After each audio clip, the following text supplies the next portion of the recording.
What's up, everybody?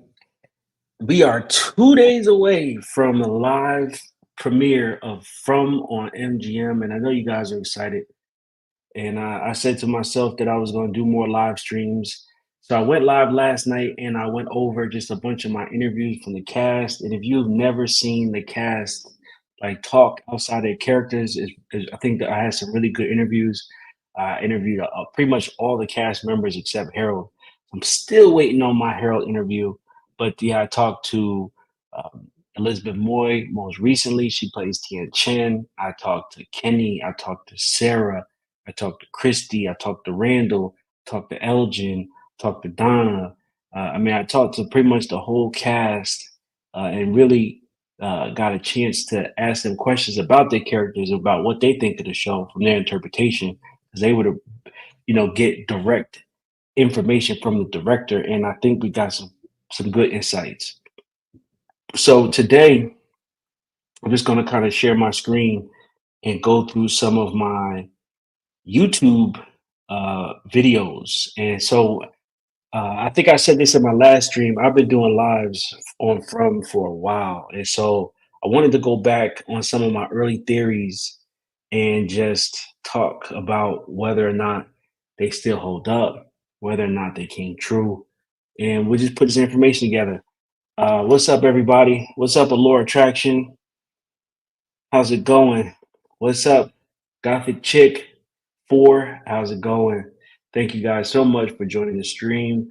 I'm trying to, like I said, do more live stream. I see a lot of people live streaming, especially about From. From has become an extremely crowded space right now, but as long as we focus on the show and work to make sure that the show is great, I think it's all worth it. So I'm not even really going to wait for people to get in here. I'm just going because there's a lot of videos. So I'm just going to kind of start getting into videos and going over some of the theories I want to talk about. So if you guys are not following, make sure you follow my YouTube page, The Movie Guru, and let's get the likes up too, man. Make sure to like and subscribe this video while I'm live.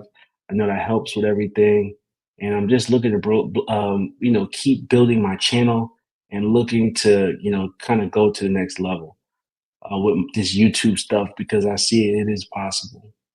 So I'm deep. So I'm deep in the archives now. So I don't know if you guys know this, but I was deep in the archives. These are some theory videos I had from 2 years ago. So and you're probably going to see the evolution of my YouTube, experience, right? Where I was, this streamer, trying to figure this stuff out, and to up until now. So I'm trying to. All right, let's get into this one because this is probably a tough one. So, From theories, Victor's drawings, and the Seal of Solomon. So let's get to that one first. I sort of time now to go through some of them that I have here. Welcome to this show. My name is Awesome Nobody. I am the movie guru, and welcome to my channel. Please drop that subscription and drop that like, uh, and we can definitely create more videos here. We can just do a whole lot more than we've been doing, but I've been enjoying it with From so much. And thanks everybody for the likes and current support. I mean, the show is great, and if you haven't watched it, check it out. But if you have watched it and you're looking for a ton of more theories, then this is your place. All I really do is break down some of the theories and myths. I mean, I could be wrong. Yeah, like I said, this is from 2 years. Who knows? But we want to discuss in the comments. If you're big on Reddit, check out the From threads there, and let's talk and discuss in the comments. So where he and at first I thought the paper was going to say, "Will you go out with me? Yes or no?" Which is what the kids used to do back in the day with the little piece of paper. But to everyone's surprise, it's a picture of a boy, and now the boy is in the forest, and the boy is in white, and it's kind of it. It brings me to this point. I want to go back for a second. So, but you see, I want to know if I can zoom in. What you kind of see is it looks like the village and it looks like the boy in white. And I did say that I believe that the village It's So kind this of is when I shaped in a first. certain way. Here it is right here. So this is when I At the first put village the. This is when I first put the little pentagram theory together for what I thought the village looked like. is kind of shaped like the boy, if you will, right? So I said I don't know if you guys heard it, but from this picture, from this old picture with from on Epic, it looked like the village. This picture of the village was shaped like the boy that Victor had drawn. So that's what I was talking about. I mean, granted that it's like the head, the arms, and kind of like the legs, right? A little bit. It could be a reach, but that's just some of the vibes I got, and I always wondered why they show this, and it's kind of very similar to what we see Victor give Ethan.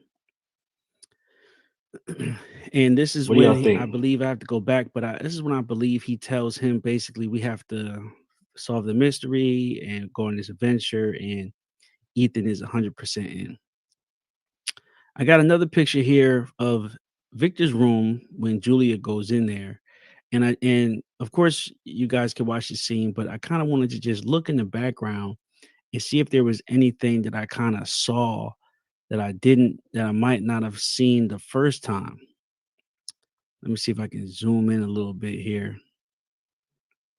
Two or three different types. I pointed this out. I mean, they don't really look like GI Joes here on the nightstand or on the dresser.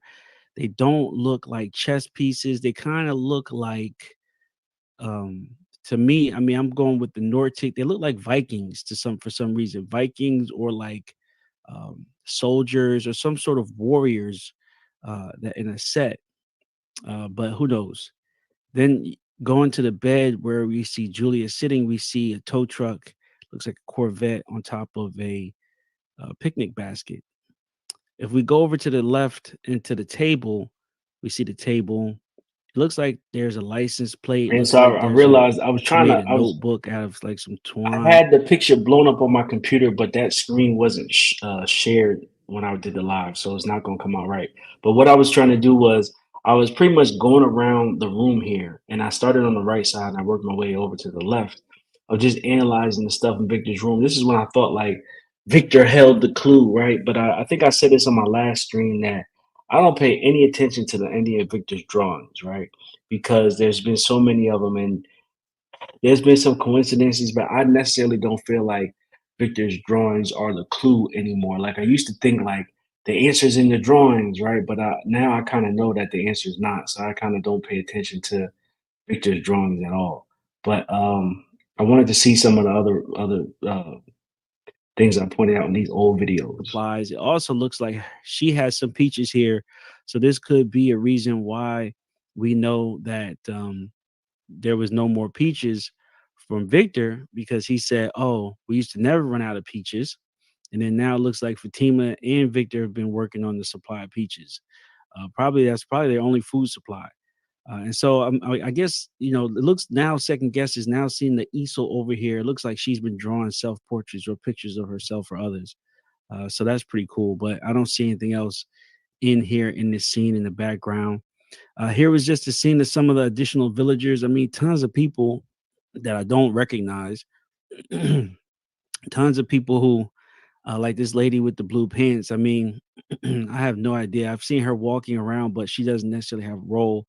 But and then this woman, these two people towards the back, kind of between Kenny and Kenny's wannabe girlfriend, she has a pocketbook. So I mean, is it a little weird for the woman to have a pocketbook? I mean, not necessarily, but like I'd rather she have a knife. Given the dire situations, I'd rather she have a knife. I'd rather she have a anything other than a pocketbook. I mean, is she going to the mall? Like to me, I feel like that's a standout for something not quite right. I mean, like given the situations, they know where they're at. And this is when Jim is sort of pulling up in episode one in the RV where the father was giving the memorial for the little girl and for the mother. Now, just trying to look at the background here, this scene, there's a lot of crosses. And now this we know that the town has two has two let's say graveyards. One by outside the colony house and looks like one down here in the town outside the diner across the street from the diner. And so if I just count how many crosses are there that I can see, Now, of course, ones crosses that have been there longer would be overgrown. So I'll take some of the taller grass ones as I'll count those as well. And some that I thought were headstones look to be rocks. So we got one, two, three, four, five, six, maybe two in the back, seven crosses that we've seen here. I would assume one is Boyd's wife, and then we know that she, Boyd's wife, went on a kill spree and, hit a kill plus with a person streak. So I'm guessing that they are from her. Man, that was an interesting point. I forgot And about that. so I wanted to also, That and if you listen to what he just said, what I just said, I didn't realize that you're right. Most of those graves in that grave site was probably from Boyd's wife. I didn't even think about that. I mean, Father Kotcher was still alive, and so he would have had the funerals. So he would have buried them people. So that's probably why in one single day, that was probably the second biggest massacre besides whatever happened when Victor was a kid. But man, it seems like there's always some big event that happens where a lot of people get killed. So I'm gonna keep watching this video. look at some of the monsters in a more in-depth way. This is the first glimpse we get of what the creatures could possibly be. This is when I swore this is when I swore they were vampires. At this point, everybody thought they were vampires. Like Chapel Wave, if you're familiar with Epics or MGM, there was two shows, right? There was From and there was Chapel Wave. And Chapel Wave had vampires, and the vampire looked just kind of just like this old lady. And they were saying that From was kind of inspired by Stephen King novels, Jerusalem's Lot, which was the precursors of Salem's Lot, and then Chapelwaite, which is the precursor to both of those. So it's like, man, they gotta be vampires. And when the great old lady vampire first appeared at the window, I swore she flew up there because I couldn't see the roof. And so I'm like, first of all, she's floating outside the window. She's got claws and fangs, and she looks like a vampire, right? So I kind of and they can't enter the house unless you allow them in. Like that has to be like that's some vampire stuff. And All right, let's the get to the good pictures, part. and one of the things here was the drawing in Victor's room. I've been trying to put this together, and I wanted to show you guys this that I've been working on it. So yeah, so this is when I was trying to put the like find meaning behind Victor's pictures, and so I mean, this was really like maybe 3 episodes into season one 2 years ago, right? So it wasn't like now where there's tons of episodes, there's tons of theory videos. I was day one putting theory videos together, and um, and so one of the things I saw in the picture on the wall was the boy in white, and he kind of looked like a star behind him. So this is pretty much the pictures in Victor's room, and let me see if I can. You're looking at here is picture his room on the wall. We could a man. It could be a man, but I necessarily think it's a boy. I think it's the boy. So I'm saying that's the boy in white. I think that the boy is pretty much the town. I think that's what I'm getting from here. That the And man, I think I was pretty close when it was saying that the boy is the town, meaning like everything in the town is controlled by the boy, meaning like people have these things because he allows it, right? People go places because he lets them go there. Like they get the electricity is because he makes the electricity. He believes it, and so it is so. And so that's why I thought this picture was saying that the boy was the town. That's why it was kinda lined up the same way, like over the town picture. boy is the town, and that's why it's in the middle of what looks like the town. When give him the let me see if I can still make it bigger. Looks like the village, and it looks like the so there we go. So there we go. So it looks like the boy in white. It looks like the village around it. Let's see if I can. And so go back to that. Right, that's pretty much what it looks like. What do a y'all think? boy in the middle, What do and a y'all think village about around that? it. Was that close? I Now, I was mean, trying to see what was it had going to be, here. right? It looked like it was at on this wrong side. So even though bring the layers up. So even though the other one is sort of pushed back, I still feel like that's the village behind it because it looked like where it goes with where you'll end up. There's a lot of numbers here, so it looked like he was counting down. So if you see in the background here, you see five. It looks like 543. Another one looks like 541. Then looks like 53. Then it goes over to 500, and he has an arrow that goes over to 480. So I don't know if that's the steps or the distance in steps that it took, whatever wherever he went, and or if that's the number of times he went through the portal or what. And so then in the full picture though, and I want to bring the full picture back. If you look at the full picture, which is here, in this left right hand corner, I'll see if I can make it bigger. It looks like he had a. It looks like the complete picture that I'm looking at here, right? And I know they're basically in the same shot, but sometimes TVs do that. If you look at the picture here, it looks like the top of the picture that we can't see, and there's a couple arrows, and there's also some numbers, in what could be the village or the graveyard. I couldn't really make out what this lower area here was. I couldn't make out if it was the village or the graveyard, but Now looking at that after seasons one, season two, that could be the lost village, right? That could have been the lost village that Jim and Kenny just found, right? I didn't even think about that because it looks like the main village in the middle, the main area, and then this little area off to the side, what looks like some crops or some sort of farm. it looks like a couple houses, right? And then it looks like a path. Then it looks like this could be Colony House. Let me see if I can make it bigger.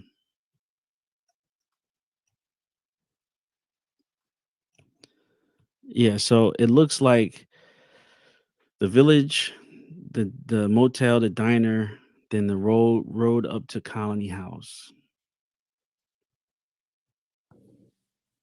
Forest, so pretty much diner. Let me Then fast there's a forward for a diner. It little looks bit. like it just repeats on wherever he Yeah, went. so he had a map. I mean, that was a detail that I was trying to explore early in season one.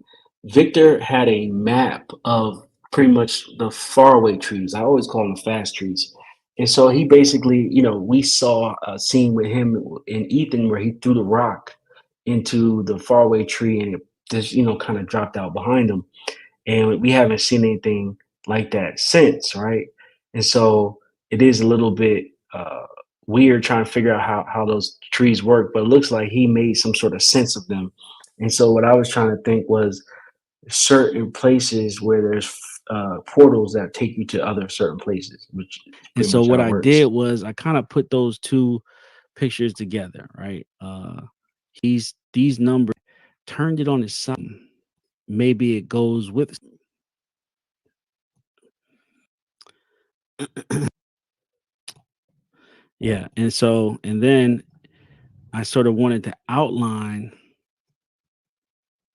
each to see if it actually outlined them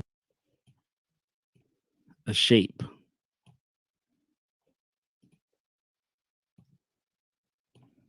All right, that took a while, and so I know it doesn't really come together, but It's pretty much to 5 or 6 me, stars.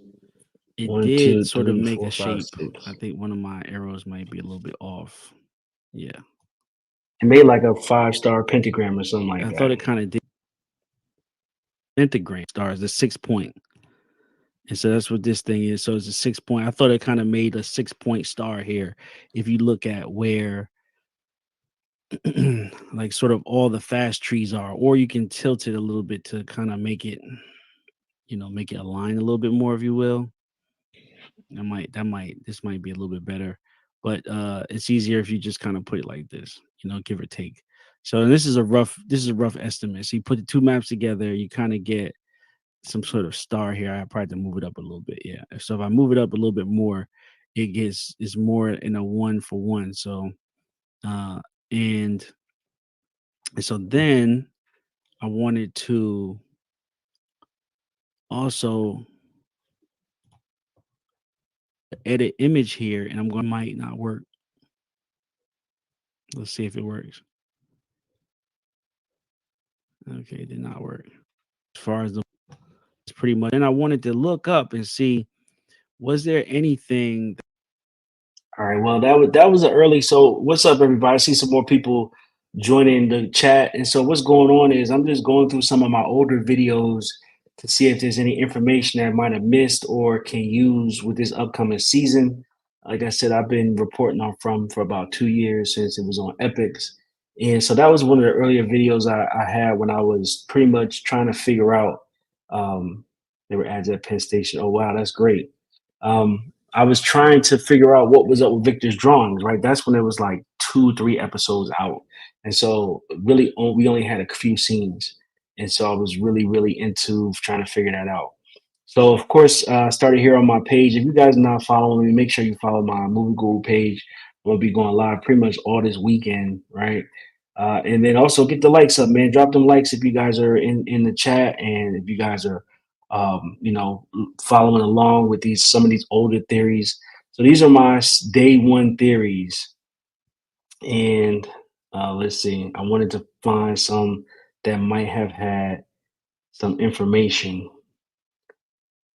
So I did this one, Victor's drawings and the Seal of Solomon and theories part two. So some of these I remember, and some of these I don't. I don't remember. I'm trying to think. Picture and video Easter egg. So let's check out this one and see what I was You talking need about in your this one. But yeah, make sure you guys follow. Make sure you guys subscribe and drop a likes and let me know what you guys think is going to happen in season three. And so yesterday, what I did was on my live stream, I showed some unreleased photos at the end. And if you guys want to do the same thing, I'll do one unreleased video or one released photo um, every video. So after this video, if you guys want to see an unreleased photo, I'll bring one up and we can discuss it, and we can go to another video and I'll bring another one up. But you guys gotta get in here. You guys gotta subscribe, get my subscriptions up, and also those likes. I just wanted to take some time and go through some of the pictures and see if there was something I could pick up that I didn't notice before. So, if you guys are not familiar, From is a show on Epix TV. It stars Harold Perrineau. You might have seen him in shows like Lost, and also, if you remember, he was in Oz and a couple other shows, The Best Man, and he has some smaller roles in Z Nation in season 1. And if you're familiar with the spinoff from 30 Days of Night, he was in the Dark Days Part 2, the deep, deep residence work. But I wanted to stop on this one right here. Answers will They did come. release a season 2 announcement video on their YouTube. I did another video for that. And here it says one of the screen caps I got from that is that they said answers will come. Now we know from it being pretty much 3 seasons, there's still no answers, man. They've been promising. That's how long they've been promising those answers, man. Jesus Christ, still no answers. Talking about answers will come. And that's the whole point of pretty much why, because I mean, if you're up to date, So another sign said answers will come, or are they trapped forever? Man, I think they at this point, they pretty much trapped forever. And the other one they said, is escape possible? Well, we know now that escape is possible, right? I mean, we know that after season two ended, Tabitha did technically make it out of Fromville, right? Now, I guess the question is, can more people make it out of Fromville? Can more people, go home and get back to their regular lives? And that's what that we're waiting to see. How that Tabitha helps or she saves the village. How's she gonna do it? now the last clip we've seen Boyd. Here's looks like to be a screenshot of the cast when they put the tower up.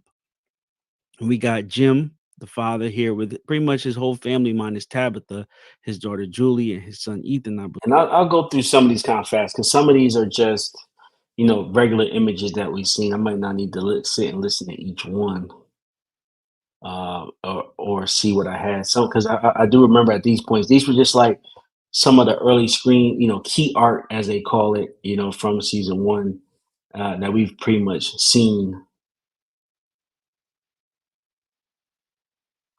man. But I tell you one thing, I still believe that that this boy in white over the town in Victor's room is iconic, man. So let's see. Larry said, "Did you see Harold's recent interview? He was saying he also doesn't know what's actually going on. The lack of answers is cool because it makes the show spoiler proof." LOL. Yeah, I did. I played that interview yesterday. He did one with comicbook.com. I believe he did a couple. He might have done one with Hollywood Reporter. But sometimes they all ask the same questions. And I've interviewed the cast as well, and they all say the same thing. They only get the script pretty much week to week. They just pretty much do their table reads, and then they collect the scripts back up, and then they pretty much go and shoot the different scenes. There's not a ton of crazy dialogue, and they probably just give it to them while they're on the set. So yeah, they don't know, like, how it all works. I've messed around making movies, and they're often shot out of order, right? And so, of course, yeah, thanks a lot. So of course, all the green screen things are going to be close set stuff, right? So you might have the whole cast out on one day. All they might do is, sit in the diner, right? Or sit in the house, right? And then, like, over the weekend or the next week, it might just be Tabitha get a call time. She's the only one that's doing the fall from the lighthouse, right? So everybody else is not there. Yeah, yeah. Oh, Robert Saunders. Hey, what's up, Robert? Yeah, thank you very much for just popping in. Always good. Robert has a ton of theories, and I've been working on just breaking his theories down because he has so many good theories, and so that might be something I do, middle of the season, sort of go over some of the other theories, like fan theories and stuff like that, because it is a lot of good ones. So let's see. Yeah, so these were just some of the older videos that I had that I would wanted to go through and look for some information, but this is all stuff I've seen before. These are just these photos from season one are more of the iconic photos at this point, right? Like, this show I definitely believe is going to be last for a long time, and the photos from season one are definitely going to be iconic. So all right, so that was uh, just my from theories, and then let's see if I can get to some more specific ones. And so yeah, I mean, I did the ultimate tarot theory with Tehran, and I see a lot of people asking for us to bring that back. And we'll see, man. I'm really just getting back into the live space, and we'll see about doing more lives with more groups of people. Um, but tomorrow I will be, well, it's not tomorrow, but I will be going live tomorrow. But Sunday, I will be doing the live, well, the Jeopardy, the from trivia live on Sunday after the show. So yeah, definitely, you guys come and join that. I think I got them in my playlists. If I go back, here it is, season two. Yeah, so this is what I was looking for. I don't want to play all. I just want to play a certain one. So let's see. This might not even be the one.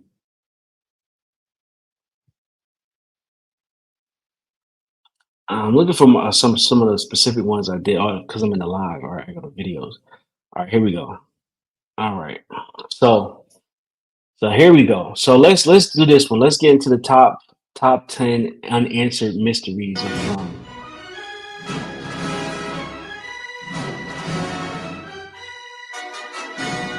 Yeah, hopefully five or six. You said how On many this how many episode, seasons? I'll be Definitely breaking hopefully down the five or top six. 10 unsolved and unanswered moments from season one and season two of our favorite show, From. Before I start, please make sure you like and subscribe for my upcoming interviews, theories, and breakdowns. From unravels the mystery of a Oh, okay. Hey, nightmarish I'll town check that that out right traps after all this. those who enter as unwilling residents fight to Robert Sanders just said there's a new scene that new scene trailer that dropped. including the terrifying creatures that come out when the sun goes down. In season 2, hidden truths and the nature of terrifying origins begin to emerge, even as life for its residents is plunged into chaos by the arrival of mysterious newcomers. This is the top 10 unsolved and unanswered moments from season 1 and season 2. Number 1, the down tree. One of the first mysteries of the show. Everyone who entered the nightmarish town saw the down tree, except for Jade. And there has been a lot of questions as to how this works and how the loop works. There have been a lot of questions as to how the down tree traps them and how, when they turn from the down tree, they get stuck in the loop that leads them through the town. In the first episode, we see the Matthews family on a heavily traveled highway, then turning off onto a wood. Okay, I want to stop it right here. So look, I'm a firm believer that the answer to all this that goes on in From is in episode 1, right? And I've thought about this over and over and over again, and I believe that this is the cause of everything. There was no reason for Jim to turn off the highway, right? And the fact that he turned off the highway let me know that he had intentions about where he was going. And I believe that if he had just stayed on the highway, they would never ended up in Fromville. But I believe that he knew how to get to Fromville and he turned off. Because it wasn't like they weren't following the GPS. He was kind of just driving. And when I originally watched it, I believe that they were going to visit Tabitha's mom and dad, right? Because I believe he said, last time we went to go visit your mom, I had this old car and something about the seats or something. And so I'm like, oh, they're going to see his mom. But in reality, I didn't realize they were going to Yellowstone, right? And then another thing popped up because a lot of people get lost in Yellowstone. It's this whole series they got called Missing 411, and they talk about it. And so, so this to me, this let me know that Jim was up to something. And I believe that he intentionally turned off the highway and he intentionally got his family lost in Fromville. So I just wanted to point that out.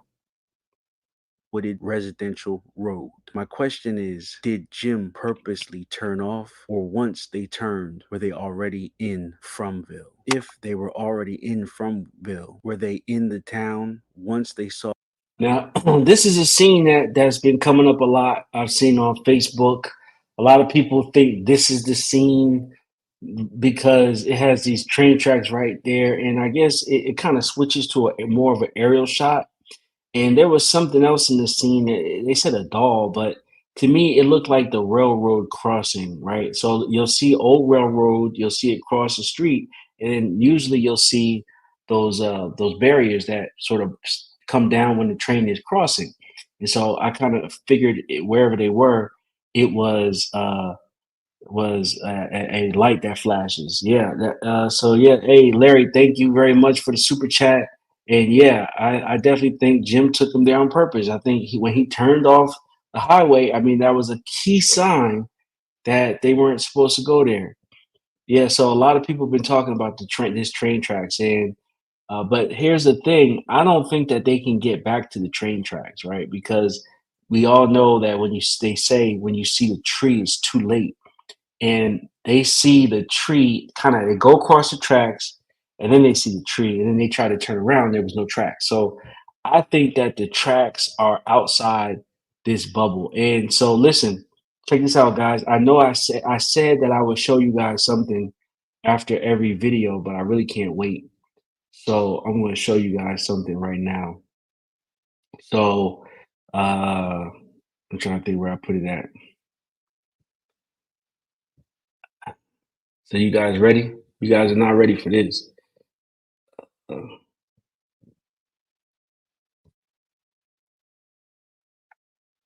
wait, hold on.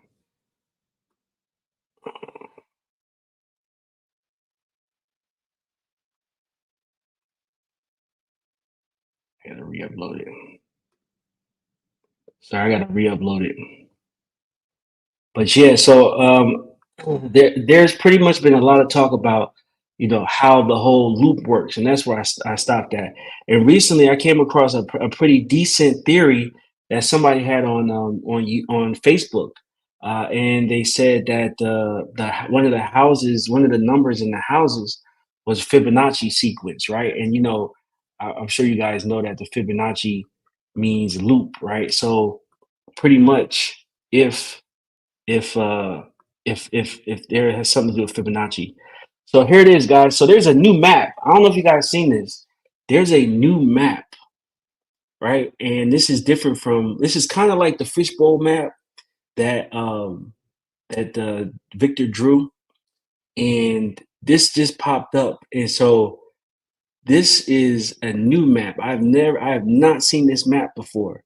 And it looks like I'm pretty sure Victor had to have drawn it, but it's much, much, much different than the other drawings. You see more of a circle, and I couldn't really zoom in, but it looks like there's lines over it, right? Like they're in a bubble or something. And I believe if you look at this picture on the left, can you guys hear me?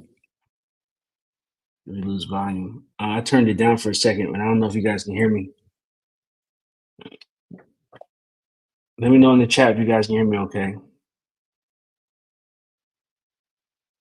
Okay, okay. So if you look on the left, you can see the lighthouse. I don't know if you guys can see my arrow right here, but you can see the lighthouse at the top of the circle, and it looks like the colony house is in the middle. Oh, well, the town is in the middle, and all the other villages and things like that on the outskirts. It's pretty accurate. It's a very accurate map. So if you look on the right, you see the town in the middle, right? It looks like and then the colony house, and then if you look on the one on the left, which is a larger view, you see the lighthouse. So the reason why I bring this up is because it lets us know that the lighthouse and the town are in the same space, right? Because a lot of people say like, in order to get to the tower to save the children, you have to go to the tree. And I believe there's a question if you can get to the lighthouse without going through the tree. And if we see it on these drawings, I believe that means you can get to it without going through the tree. So that means that you can pretty much escape without risking, your life to be at the hands of wherever the boy in white wants to send you, because you could possibly get into the tree and it just send you someplace different. We've seen boy end up in a well. We've seen, a ton of different things. We've seen the rock fall behind Boyd, right? I mean, we've seen the rock fall behind Victor after he threw it in the tree. So there's tons of things going on with just the teleportation in those trees. But now we see on this new map, this blue map, that they are in the same space. So let me know what you guys think about this new map. This I haven't seen this any place else. So there we go. That's exclusive. All right, but let me bring my YouTube page back up. So here we go.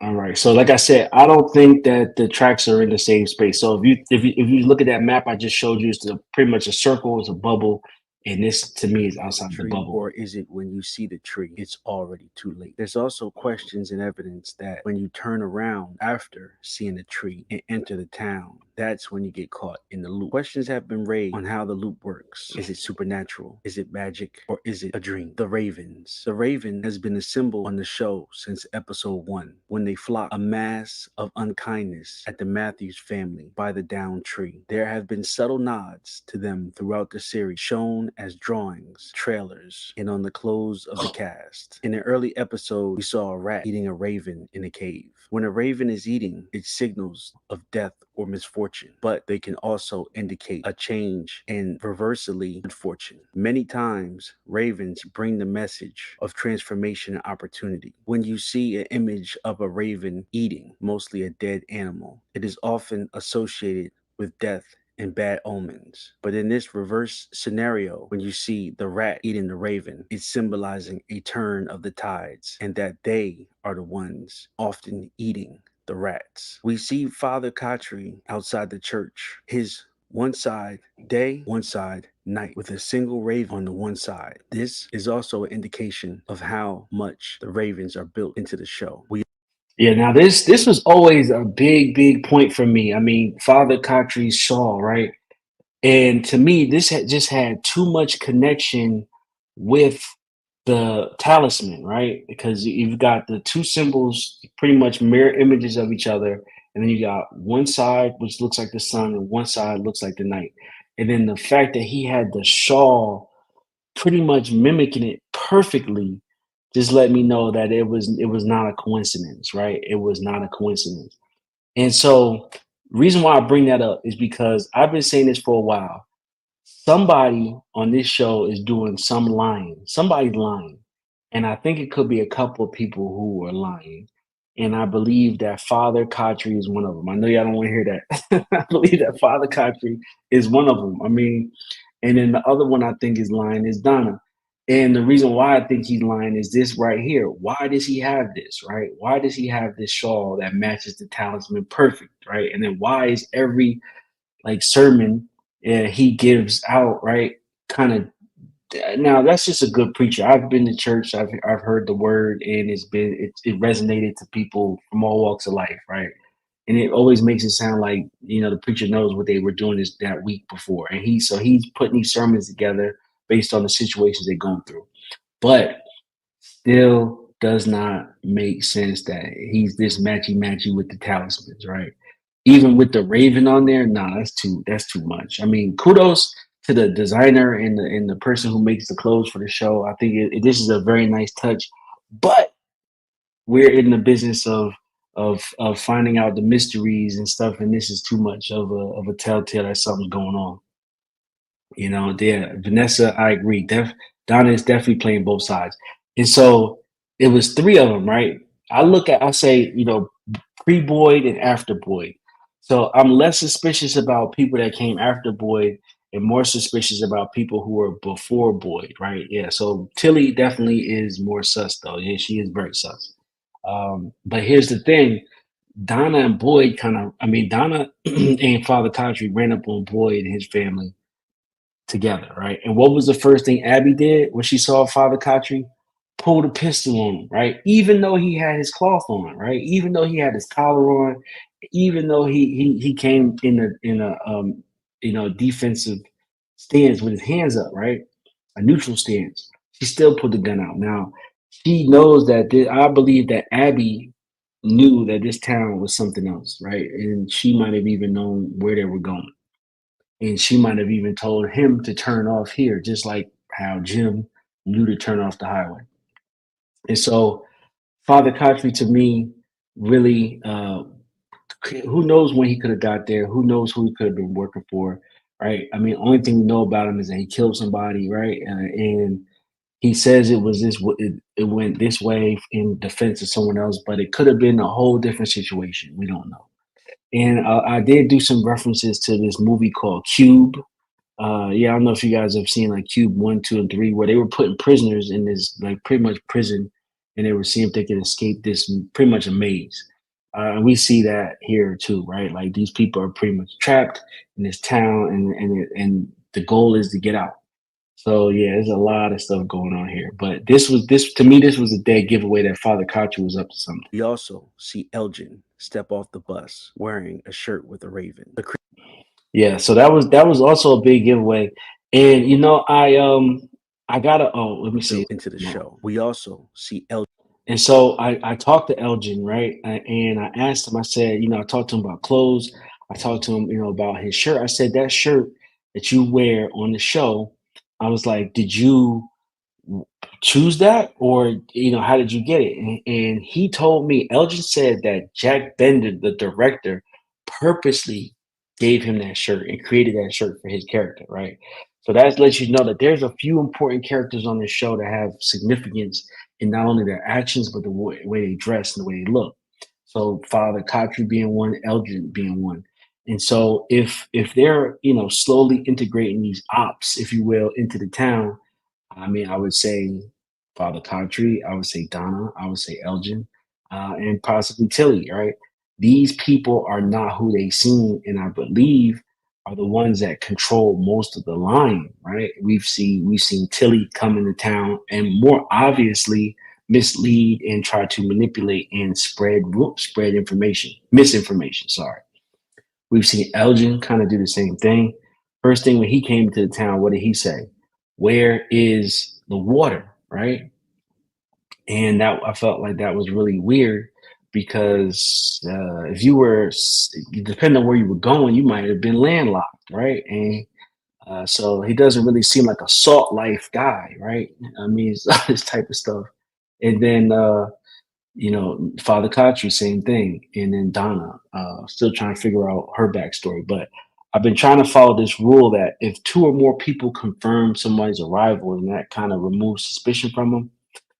That was kind of how I was playing it. But Robert Sanders, if he was in here earlier, I don't know if he's still here, but he had a really good theory about finding out who was who and who was going to die based on their name and the letters in their name.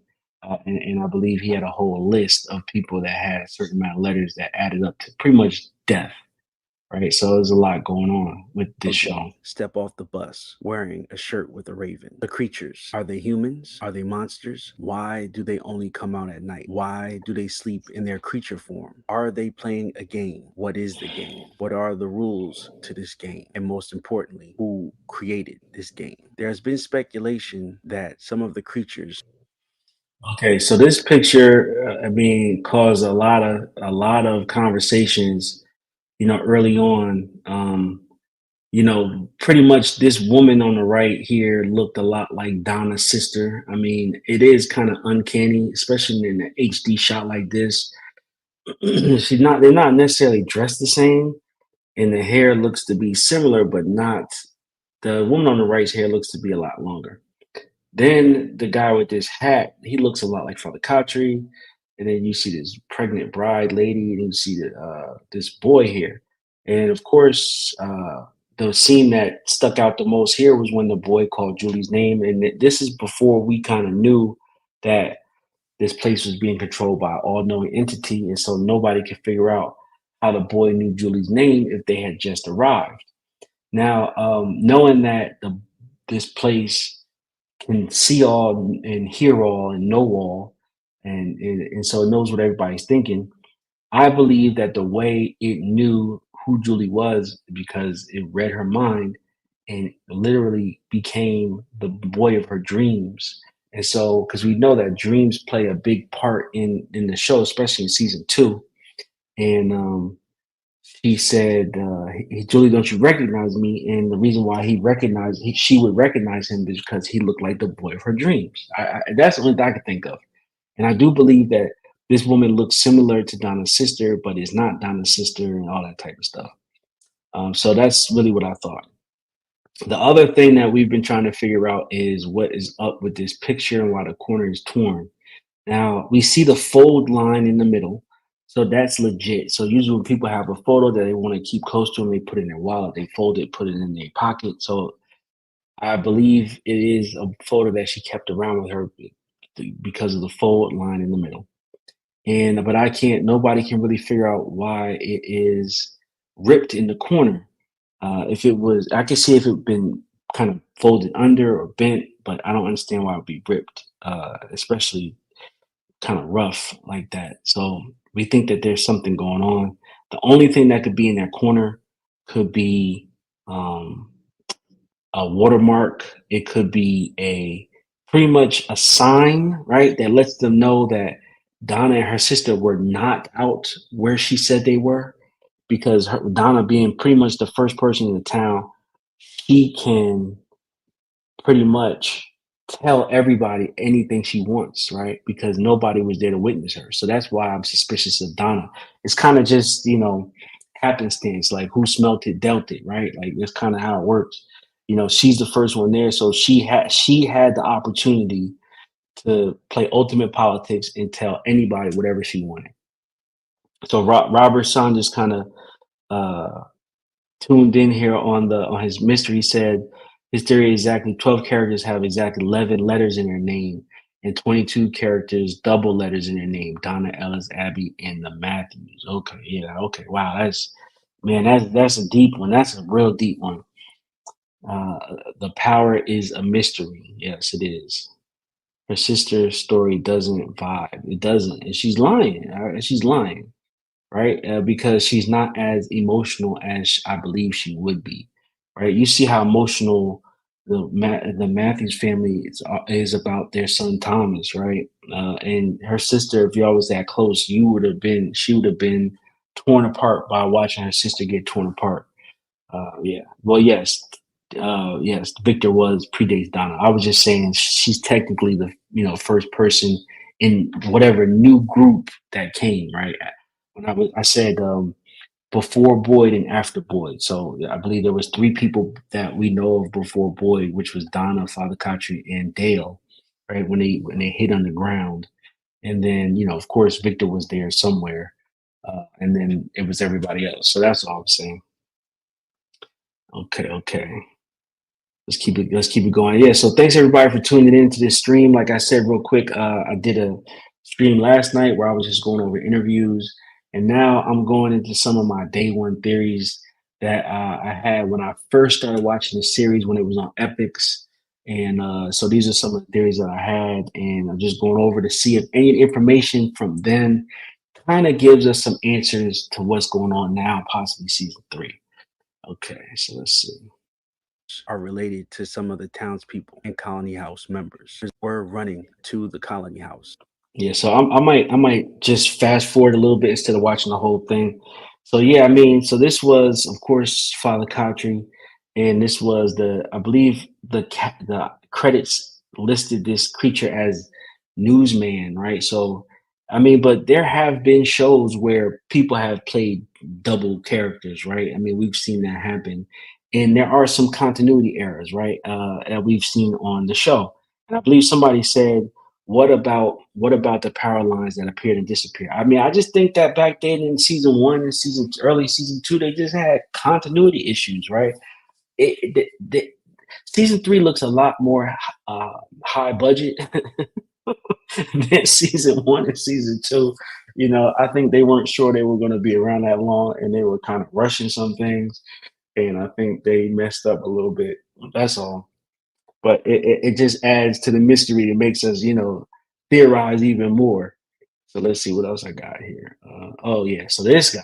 So man, when they revealed the puppet, man, how crazy was that? I mean, we don't really know anything about the puppet, but like I did say, um, I am doing the From Trivia on Sunday after the show.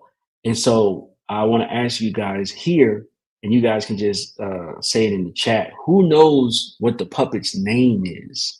Because I don't think a lot of people know what the puppet's name is. If you guys know what the puppet's name is, put it in the chat. I know what it is. I just found out what it is.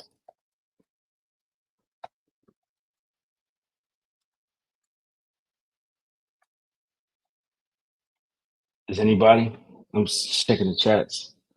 Does anybody know? No. Everybody's like, no, no, no. Well, Christopher was the guy who had the puppet, right?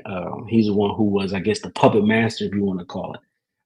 But I mean, I'll see. I'll wait. I'll come back to this one and see if anybody knows. But I believe that there's a couple of items that are still unanswered, right? And this is definitely one of them. I mean, I wanted to know if he was moving by himself because listen, those old school horror movies about the dolls and the puppets and all that stuff, the Annabelles, those are scary as hell.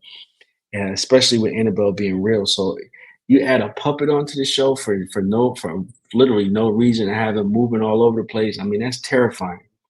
And so yeah, so the puppet, we first seen him in the house, and then now we see him in the cave, and I was like, man, that's too much. Scary as hell. Somebody put the puppet's name is Puppeteer. It's Pinocchio. Come on, y'all. Y'all should have got that. Y'all should have known that. Pinocchio. No, look, the puppet's name is Jasper, right? And so, um, I kind of thought he was more of a mascot than a puppet. And the reason why I say that is because if I go back a little bit, I don't know if I can find the exact scene. The girl that was sleeping in the cave, right? I think it might have been here.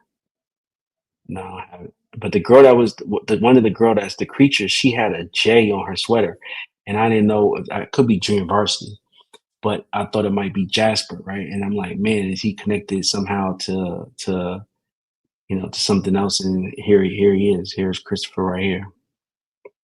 Where is it? Here it is. Yeah, so this is Christopher outside the diner. Back when the diner was lit, man. Look how many cars was in front of the. Look how many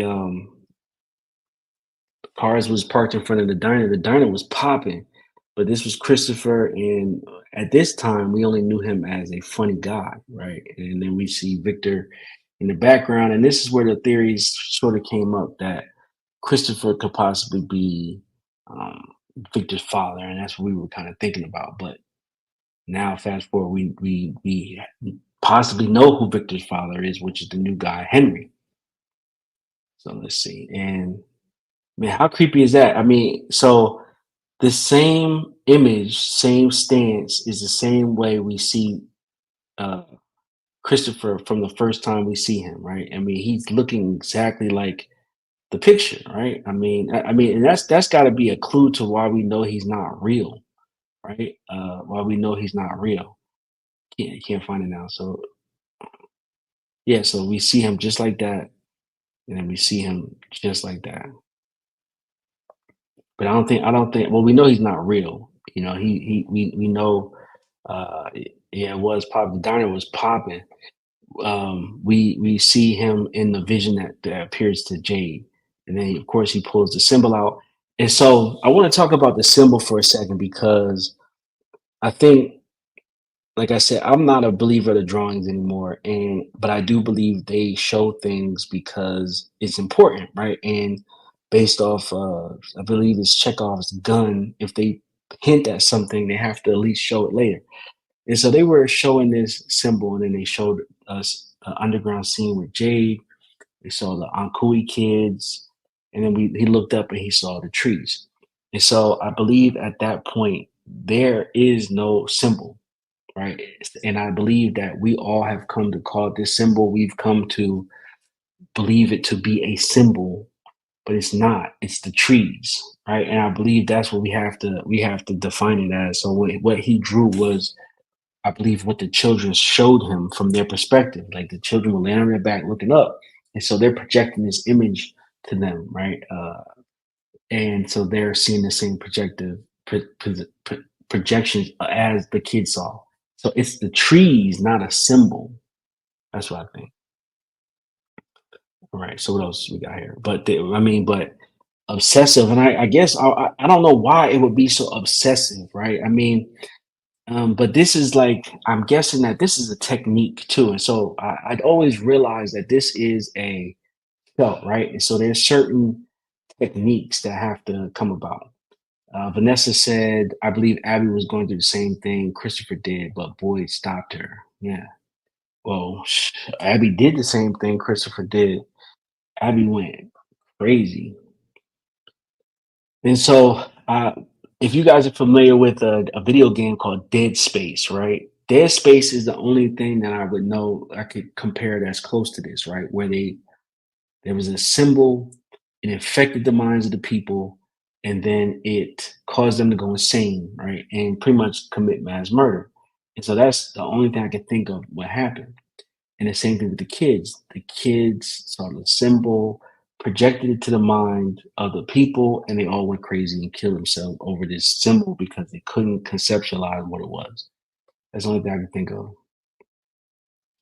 And then we just see it over and over again. And we still don't know why the Jade saw the Civil War soldiers.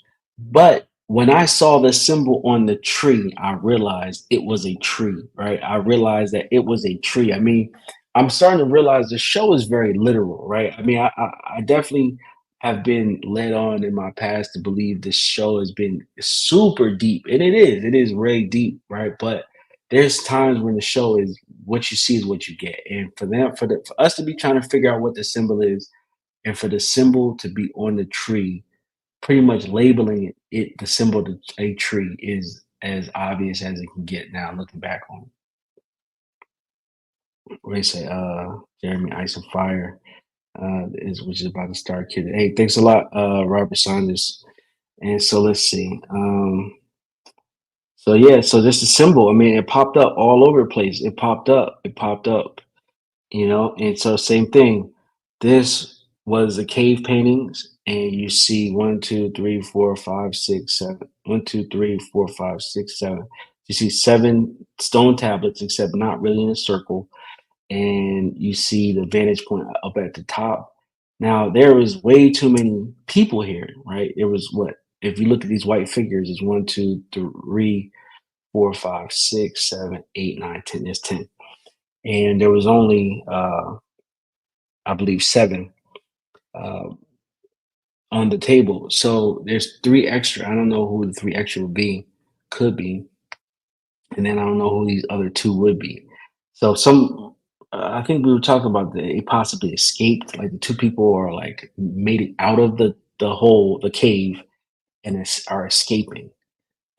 There's a size difference, right? In these 2 characters, one looks like an adult, one looks like a kid, and so I don't know if they were kids and they escaped, but it very much could be that they were either an adult and a child, or just 2 children that escaped.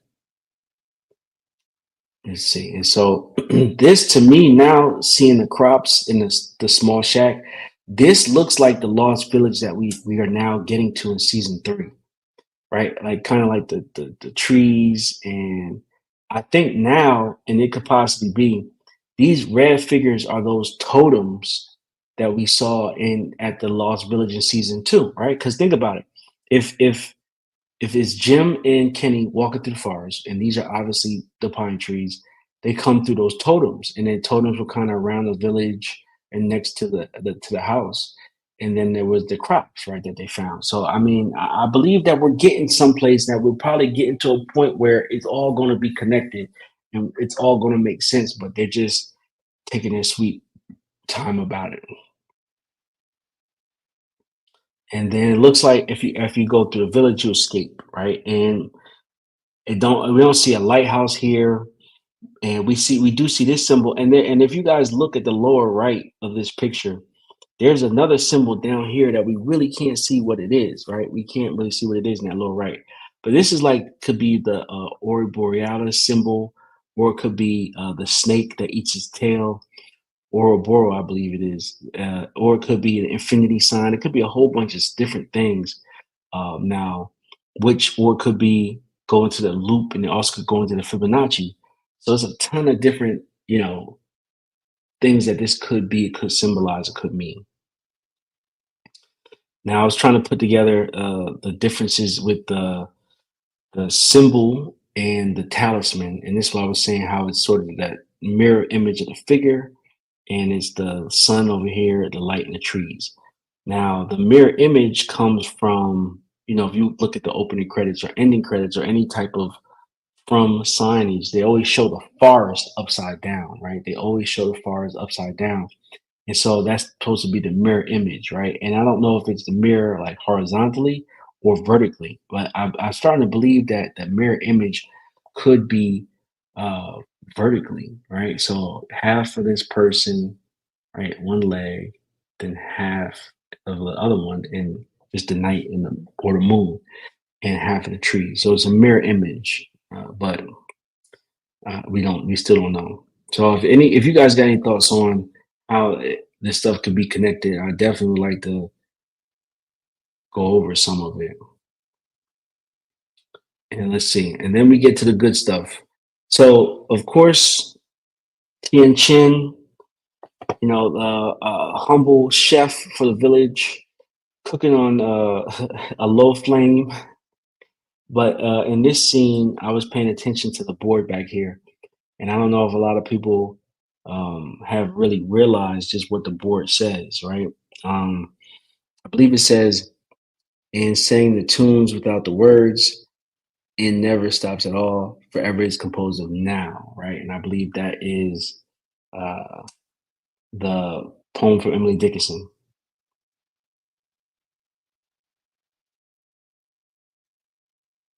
And so, but we still really don't know how Emily Dickinson matches up, other than the theoretical meaning that here is now, right? And that this is all the time we have. And so here's one of the first scenes where a boy decides to go into the forest. He comes back from the forest with a goat, and he's like, "Man, there's a ton of stuff out there," and he's just itching to get out there and explore. And the most important thing I take from this scene is the goat. Now knowing about season two and season three, the goat is a reoccurring theme, and it has a lot of symbolism, from evil to North mythology to just a ton of things, right? One of the reasons why I also believe the goat is important is because on the season three key art, they put the goat on the picture. So the green picture where you see Boyd in the middle, and then you see all the other people around them and the trees and the totems. There's also the goat, and the goat is a big topic of discussion for the town. It was the first thing Boyd brought back, and then if you look at the trailer for season three, the animals are out of the barn, and what's one of the animals they show? The goat, right? And I believe, Ethan, that's how Sarah tried to kill Ethan, right? She said in season one, "Hey, do you want to go look at the goats?" Right? And so the goat has been a symbol here for a lot of things. And so I just have been trying to pay attention to more of that. So let me know if you guys have noticed anything about the goats, of course. And then this is when, the electricity was a real mystery. This is when everybody was trying to figure out how that electricity worked, and it was just mind blowing that you could flip the switch and the electricity would work, and where was it coming from? And then also the dogs. I did do a part on the dogs, and I would love to hear what you guys think about the dogs. Actually, I might play this part because I really don't remember what I said about the dogs. Come from and who is their owner. I initially believed the dogs did not have collars, but looking again, the dogs did have collars. And initially I thought there was just one dog, but I did see that there was different dogs, very similar. Victor has seen the dogs in his flashback and he has seen them in the current timeline, but has never discussed them. There's a high probability the dog belonged to the other group or the third group of people that either live elsewhere in the forest or live in the lighthouse. Reddit fan pulled a picture of the door of the lighthouse on the set of the TV show. It showed that they I think it went over that part kind of fast, but yeah, the dogs have been a big part of the show, and I think that because it got collars on, I think that's to me that's a big giveaway. That the dogs have collars, it means they gotta belong to somebody or have at one time belonged to someone. And there's also a lot of symbolism behind these type of dogs. I From North mythology, which is my main theory, to even evil as well. A hellhound, Cerberus, and even I believe something that has to do with like Fae in folklore for what they call Cusith, right? So there's all these type of things that it could be that kind of come into one play. But I believe so. We see in this scene, we see the boy in white walking away, and we see the dog here, and with his collar on. Now, the boy, I believe, starts walking away, and the dog does follow. So I'm just trying to look and see what direction the boy in white is going. So he's going towards the diner, right? So if we were to keep walking this way, we would see on this right side, past this yellow Bronco that's from 1978, you would see the church, and then across from the church, you would see the diner, and you see Tien Chen's house and the Matthews house, and there's nothing else that direction. So I can see. I'm just trying to pay attention to something that I didn't really notice which way he's walking. I just thought he was walking, but it might have been a little bit easier to find out if he was going towards the Kanye house, if he was going towards something else, but he's not really going any other direction. So I do believe that since we see the dog and the boy in white in the same place at the same time, they are not the same thing, right? Like that's the old Batman theory, right? We never saw Bruce Wayne and Batman in the same room together, right? So they could be the same person. But here we see the dog and the boy in white at the same time, so they can't be the same person. So it's I mean, there's been theories that there's multiple entities, that this is a battle going on, that there's good versus evil, like all this stuff, lost symbolisms or whatever, but we don't know. But all we know is that the dog is not the same entity as the boy in white, or the dog could be a you know figment of Victor's imagination. But I believe that that gets ruled out because Jim saw the dogs, Boyd saw the dogs, but they never really talked about the dogs. And I kind of want, I believe it was season one or season two. I believe it was season one that Boyd, the dog, led Boyd off, but we never got to see where he took Boyd, right? So that might be a flashback later. And I mean, he didn't just take him back to the village and then run off into the woods. And then also, I do believe that they're going to find something else in the woods or someone else in the woods. We don't know. So yeah, so that was the dogs. So let me know what you guys think. Hey, what's up, Debbie? How's it going? Welcome to the live stream.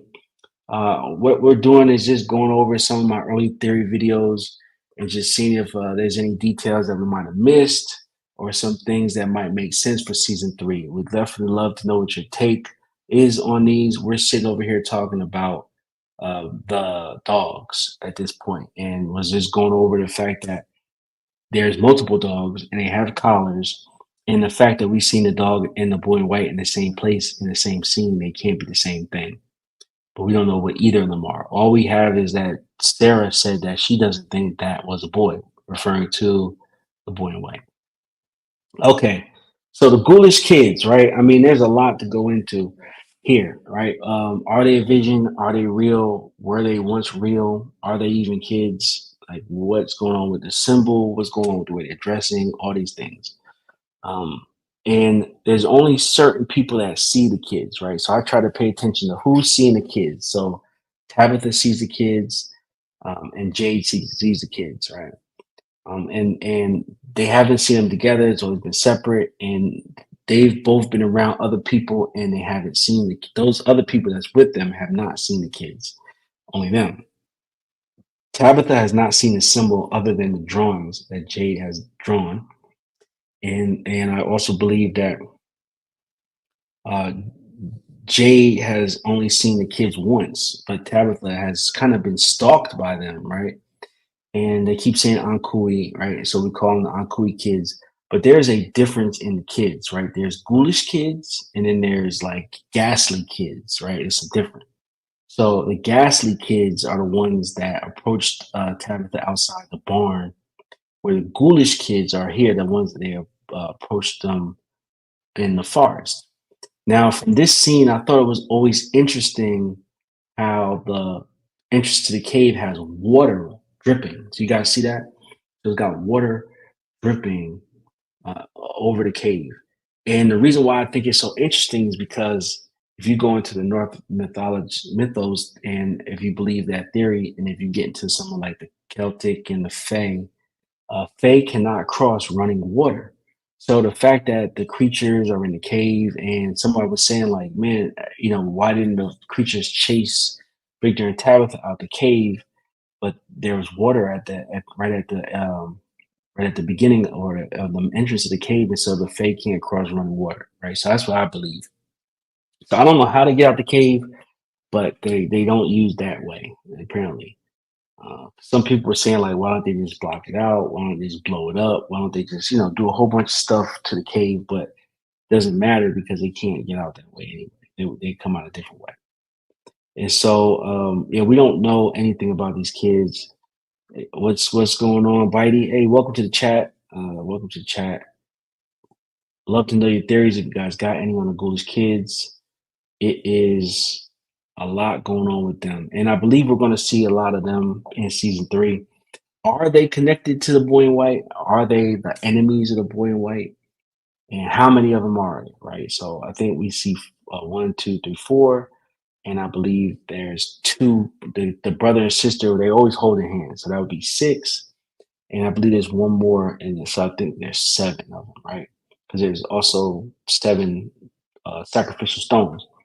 Now we all know about Kill the Boy, and there's two. There's a Ethan, right?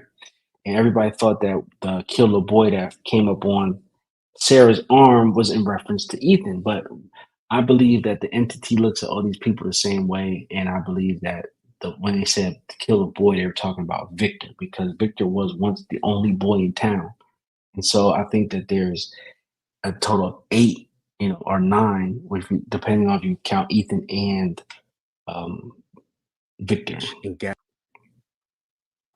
Let's see what else. So yeah, so here's the here it is. So here's the other kids. Yeah, these are the ghastly kids. And then, of course, they were in the cave, or the cage, I should say. And then what else? And they sort of attacked her. We still don't know what this type of uh, game or symbol or thing this Jenga castle that they rebuilt, and we still don't know what that is. And there's really no clues other than it's just a child game. And Tabitha was really sad, right, when she was talking about like seeing the kids. So I believe at this point I was trying to get into some light physics. I don't know if you guys are familiar with the Einstein-Rosen bridge, quantum entanglements, but that was a big. I thought that was a big part of the saying show. this out loud. He's interrupted in a seemingly way to leave you thinking. It's time to ask you, Rose. Where are you going with that? Because Trudy said, "Where are you going with that?" Almost a double entendre. Yeah, so that was a big part. So other part was the lighthouse, right? Now, this is like the top 10 mysteries from the show. The lighthouse is definitely a big mystery.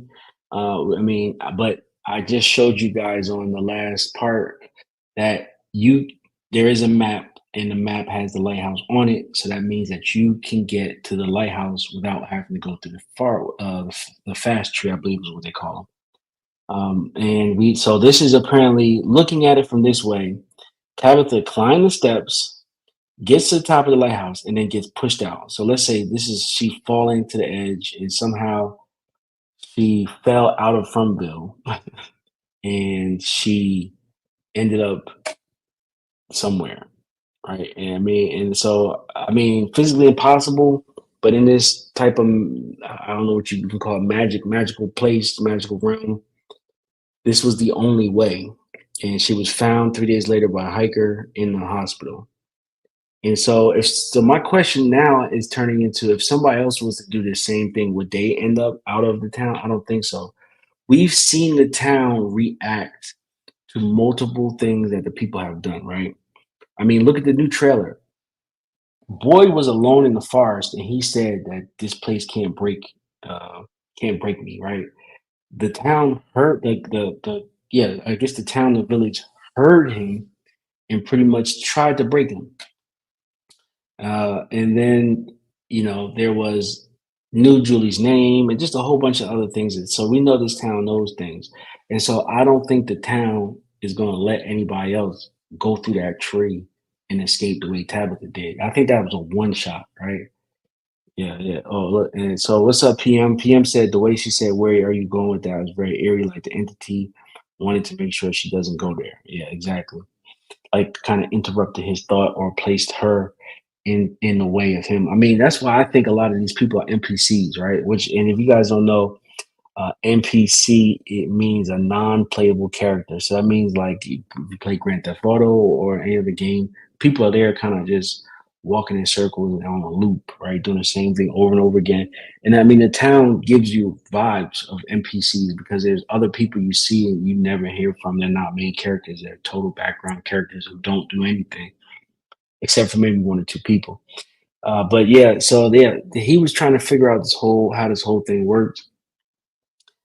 Jade was, and then we're trying to figure out how she could get out, and where they might possibly be.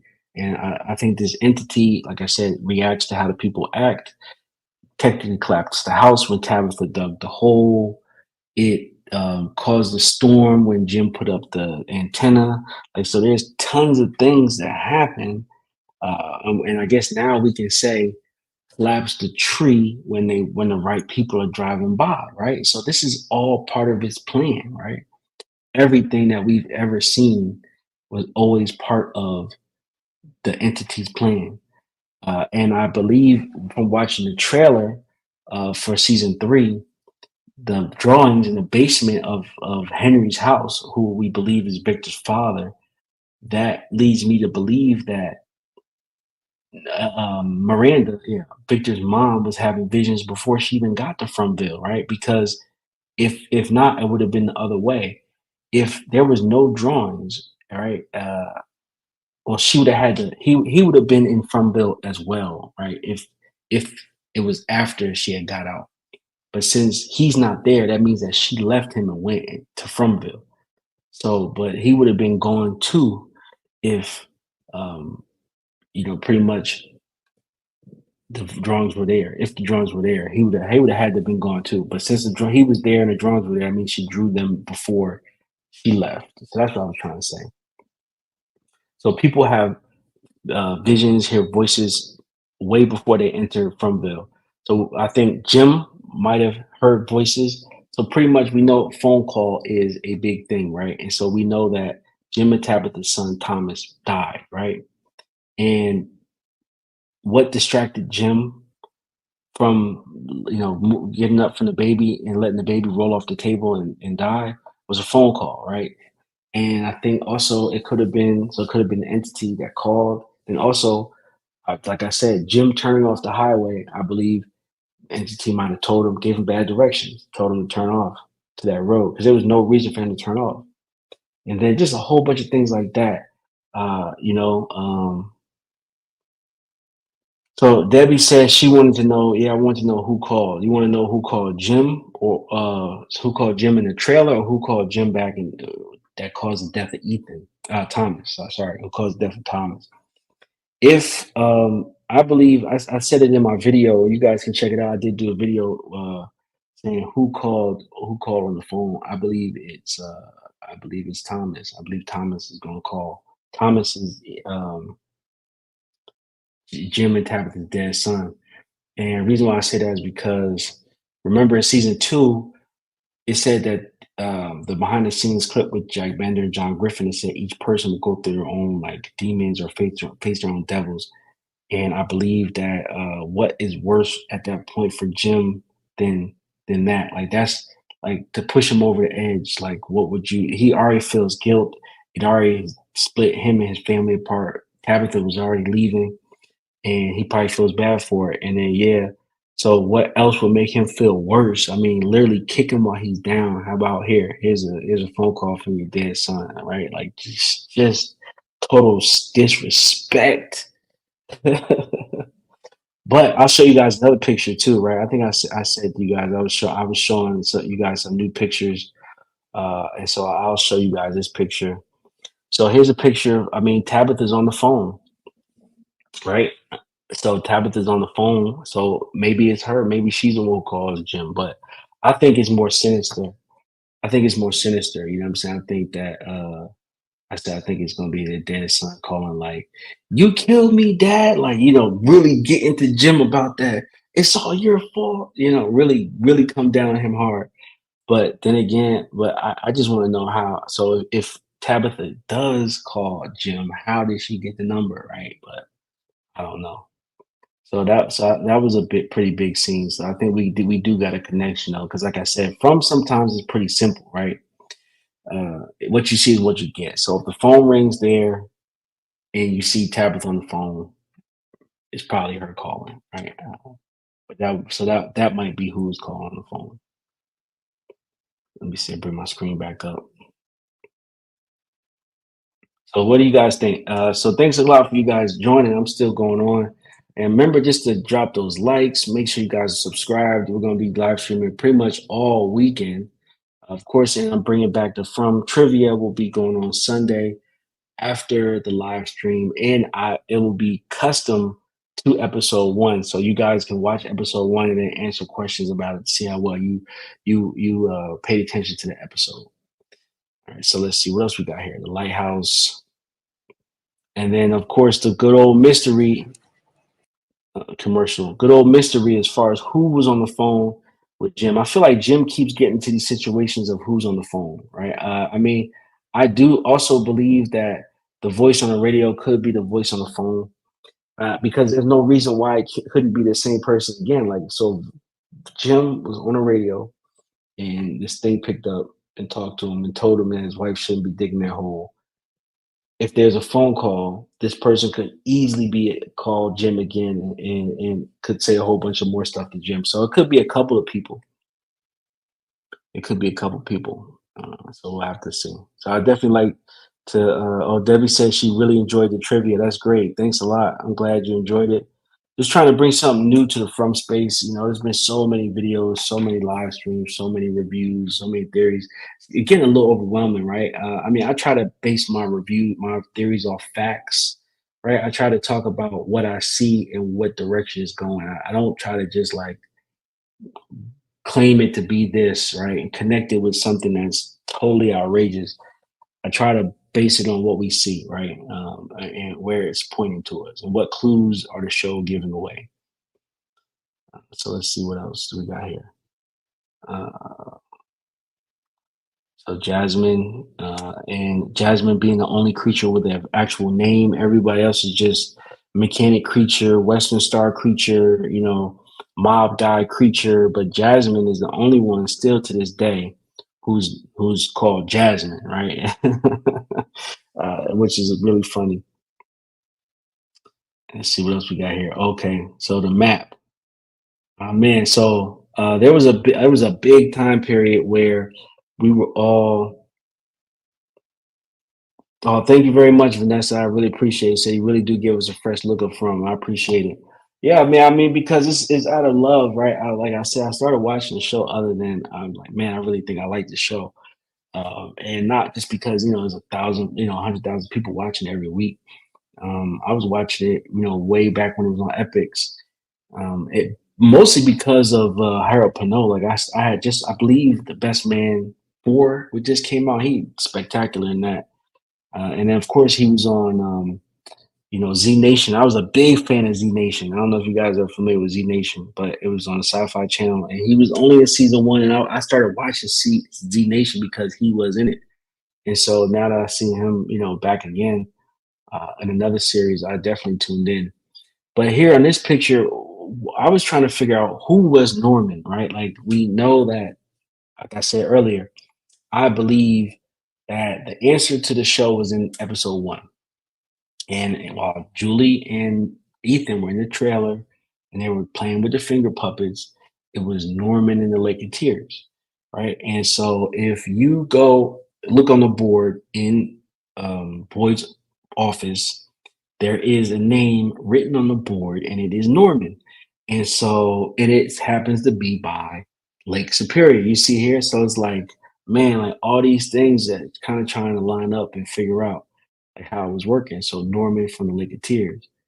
So we were trying to figure out that if Norman was a real person and if he was from this Grand Rapids, Lake Superior, Great Lakes area, which would possibly be the Lake of Tears. Let's see what else we got here.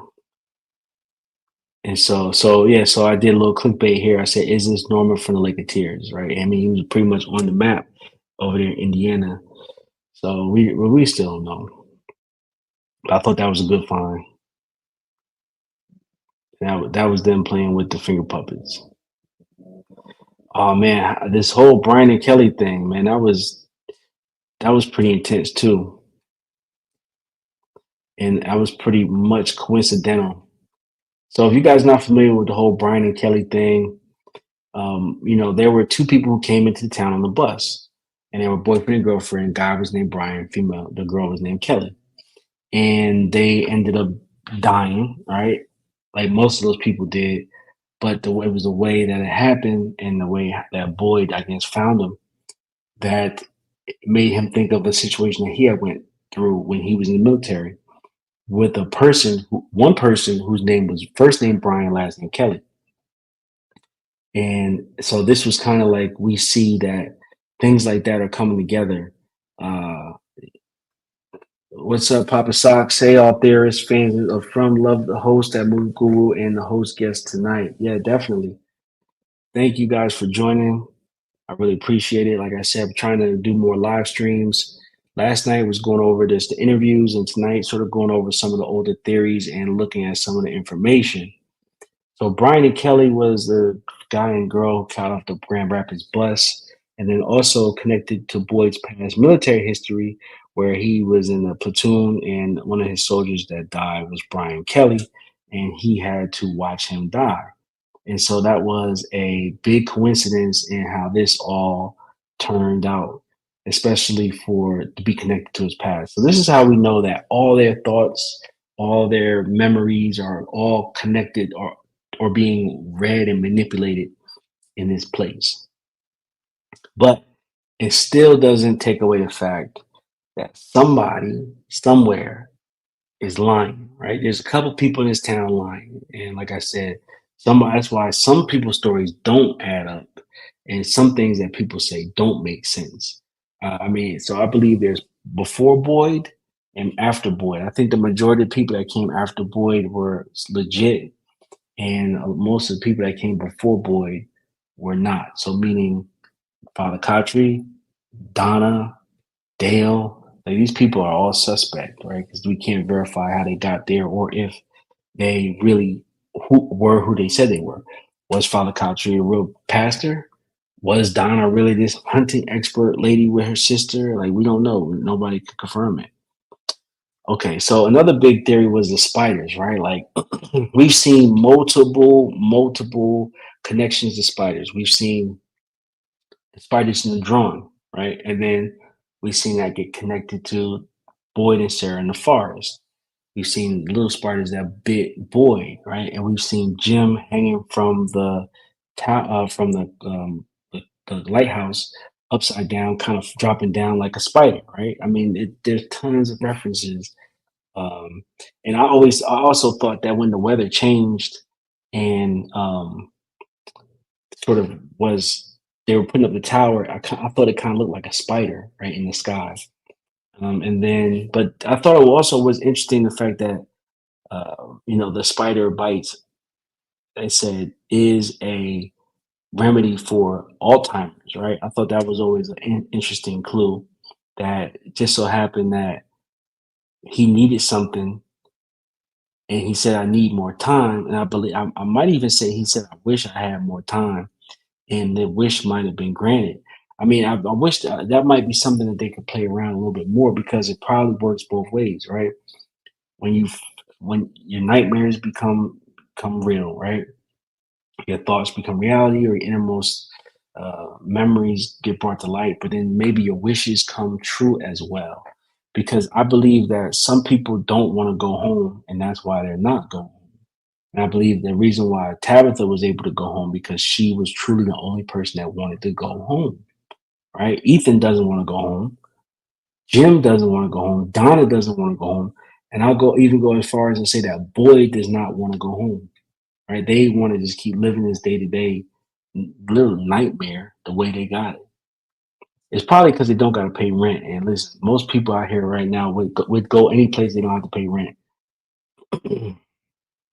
So man, then Father Kotri dying. So I put this up here as far as the top 10 unanswered mysteries because I think the Father Kotri murder was an assassination and setup, right? I mean, I don't know if I got the clip up here, but he looked left, right, and it came from the right or something like that. He looked right, and the beast came from the left. I mean, and it hit the hell out of him. And also, I mean, the creature was in its creature form. We mostly see the creatures kill people. They're in their human form. They don't even bother to change. They change their claws, but they don't necessarily change into their creature form to carry out the hit. And what's the one thing we heard before Father Kotri got slashed? The thing said, "Father." He turned right, but it was coming from the left, right? So to me, And then the positioning of the creature just didn't make sense, because if you look over his left shoulder, that's where the creatures were walking from. Like they got out the car, he looked to the right, he saw two creatures down the street, and then he heard father. He turned around and he got hit from the left.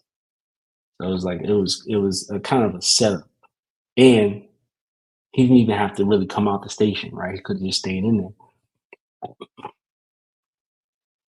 I mean, but reason why I say all this is because we've seen this on Scooby Doo, right? There was an early Scooby Doo theory that, for one, somebody in the town has to be in on it. It's how all these things work, and somebody could be controlling it, and these might not even be real creatures, right? I mean, we in M. Night Shyamalan, The Village, right? They weren't even creatures, right? They were people in suits, and so there was a lot of M. Night Shyamalan vibes. There was a lot of, is this real or not, kind of vibes going on. And I mean, he could have put himself out there to be hurt and possibly act like he was killed, but not really killed. And the reason why I say that is because Father Katra was not buried. So where's his body, right? There was no burial for Father Katra, right? He got killed and they dumped him in the bushes, right? But we know that now in season 3, there's this big funeral for somebody, right? And we've seen multiple people die in there. Well, we've seen other funerals, but there was no funeral for the one person who was doing funerals. So it's to me, it was kind of weird that he didn't have a funeral, and I think that's something that sticks out. To he might not be dead. I don't know. All right, and then of course another mystery was the Civil War soldiers. We still don't really know why the Civil War soldiers were there. Why he saw the Civil War soldiers. So what do you guys think about the Civil War soldiers? I mean, and of course, the number one mystery from is season 1, episode 9, Into the Woods, which is the dates on the steps leading to the tower. 1506, 1864, 1752, 1931, 1883, 1978, 1672, and 1771. I thought it said 1776 for a second. I'm about to say, oh, damn, it had Independence Day. Let's see. But a lot of these dates, I mean, I think 1978 is the year that Victor arrived. And I mean, they're written all kind of the same, but I think that to me, the one that stands out is the 1883 seems to be written differently. If that's 1883 or 1823, to me, those dates are written differently, maybe by uh, someone who has a different language. Yeah, yeah. Yeah, they never buried. Somebody said, "Oh wow, I didn't even notice that they didn't. They never buried Capture." Yeah, they never buried him, so we don't know if he. And so that's the old movie rule, right? If you don't see the body, they're not dead. Um, but I would say the way that the 1883 is written, it might be somebody from a different who has a different language, right? They write it differently. So I don't know, but we're still trying to figure out these dates. I believe the closest one that they're to finding out with 1864. Now, there was 1506. This would be Viking time. 1506 would be in Viking time. And so I believe the 1506 is how the runes got here, how some of the other villages got here, and how um, and it sort of connects it to the Viking theory. Same thing about 1609, some of these other dates. So let's see. And then the last part was was Abby right? If you die in Fromville, will you wake up in the real world? Right, that is top mystery. Abby seemed pretty confident that if she blew everybody's head off, they would wake up snug in their bed on the other side. To the point where she was emptying clips into innocent bystanders and was willing to put a slug in her own son's head, or was she? Was she really going to shoot her son? Because she didn't shoot her son, right? And so we know that she might not have, but a boy didn't want to take that chance. And so, I mean, it's a duality, right? Because I believe this is the same situation that Ellis is going to find himself in with Fatima, right? We know they're having a food shortage. We know she definitely not getting enough food.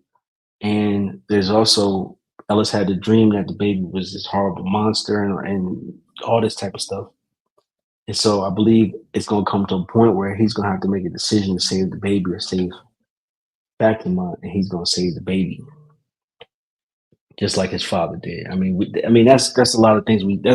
That's a full circle because remember, a lot of this stuff has to do with a full circle, right? We see, I brought up the Fibonacci sequence. I brought up that infinity sign, the Ouroboros, or the snake that eats its tail, Ouroboros, or whatever it's called. Like that is a reoccurring theme in this type of show. Everything is a circle, so that's what I believe is going to happen, and that's what I believe what is the significance of what happened with Boyd and his wife.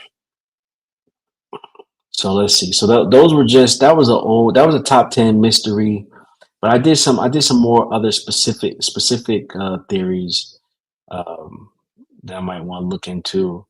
I talked about was Abby Wright, which I thought was a pretty good review one. Where's it at? So Ghoulish Kids and Sarah. But there was another one. Oh, okay. Here it is. I believe it's. Let's get into the monsters, man. A lot of people talk about the monsters, where the monsters are. I'll sort of watch this video about the monsters, and let's see what you guys think about the monsters. A message from the Sonic Department of Research and Delivery.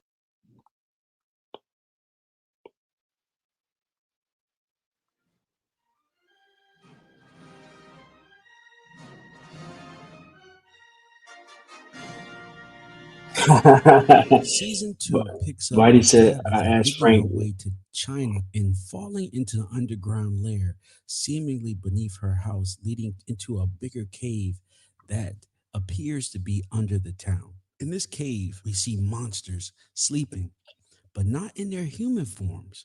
And I don't know if this is a clue, but in their monster forms. So is that their original form? One standout that I did see is the creepy doll that Victor saw that sent him into a frenzy. To me, it looked like he realized the doll was at the house in various places, seemingly from someone picking up and moving it. But is it a bigger clue that the doll was in the cave, meaning that it moves on its own? If this is an element to the show, this is something we have not seen yet. Now, Jade also saw the doll in the house, but in his vision, it was more like a dream where it jumped at him and then it vanished. So, was it really there? We don't know. All we know is that in the cave, there was some significance to the doll and the creatures. Luckily, Tabitha and Victor made it out of the cave unharmed. But look, it was pretty close. This could have been extremely bad for them because we see the monsters try to trick other townspeople and then transforming into what looks like a humanoid creature with claws and jagged fangs. I thought these creatures were vampires, and I'm sure a lot of you guys did too, especially since early press of the show said it was based on or inspired by some of Stephen King's work, like Echoes of Desperation, The Mist, and It. At the same time, season 1 of From premiered at the same time as the literal adapted series Chapelwaith, also on Epix MGM. These shows ran at the same time, which seemed very similar, meaning a family came into a town where there was some sort of unknown monsters. Now, Chapelwaith clearly identified what the creatures were, but on From, fans are still waiting for such clues on season 2. After the first victim on From, the fans realized the people weren't drained of blood, but seemingly eaten. Then, as more townspeople fell victim, they realized they weren't eaten, but ripped open with their organs removed to look as if they were eating or harvesting the organs for later. If you remember back in season 1 of From, the first episode, the mother and daughter we saw in episode 1 had their rib cages broken outwards. When something eats down, the rib cages are usually broken inward. But if they're broken outward, it's sort of to grab something and pull it out. and you see the missing organs and the blood splattered on the wall, meaning that they weren't necessarily eating, but ripping and breaking open. This shows that the slashing and not eating, which would create the pool of blood around the victim. I doubt that the creatures just live off the organs. It seems like they do harvest them and could be storing and eating them, but not to survive. Maybe in some ritualistic sacrifice. Throughout the show, we have seen a few monsters kill people and not eat them by the Katri and the guy in the bathroom, simp number one, whose throat got bit off by the teen girl who appeared outside of his window. We didn't see his body afterward. The monsters could have came back for him because we also didn't see him get buried. So we don't know if they put him in the ground and the monsters who are obviously that we know now under the town kind of dug up and grabbed him and pulled him down, and they could have removed his organs later. We do know at least that 14 people died at the county house, and if each person has 5 vital organs, that's almost 70 organs between however many monsters, and that could be broken down into 3 meals a day. I want to point out the fact that there is possibly 2 sets of monsters that the creatures could be. I believe the birds are one entity that has not been discussed on this show. I believe the birds are some sort of monsters that watch during the day, and then at night, the creatures that we know and seen on the show come out. I don't think the monsters are there to necessarily eat the people. I think they're there to keep the townspeople in the house and not even think about exploring or trying to find a way out. Some Reddit fans have been calling this the Scooby Doo theory because there's also a strong possibility we find out that yes, people are really dying, but there could be a person or group behind it. This would be a third group of people, possibly in the lighthouse, very similar to the others in Lost. And we know that one of the producers on the show from was also a producer on Lost. So what could the monsters be? Could they be ghosts? We have seen that they dress in a very retro style that is different from any of the dates or past flashbacks we've seen on the show. We've seen flashbacks from the 70s, we've seen Civil War flashbacks, and we've seen some other flashbacks that we really can't get a gist of time. So they could be ghosts and spirits able to interact with people in this realm or pocket dimension, as mentioned by one of the cast members. If they are ghosts, I think the monsters are people who have died previously in the town, who are now part of or possessed and controlled by some sort of supernatural spirit, maybe from past generations, because of the monsters in the 50s milk uniform. Now, I did look up 50s milk uniform, and he did have that. I'm not sure if they were doing milk deliveries in 1978, which is the time we think Victor was a kid, and when the village we saw in the flashback of his, where everyone was killed. Not sure if they had the same type of 50s uniforms in 1978.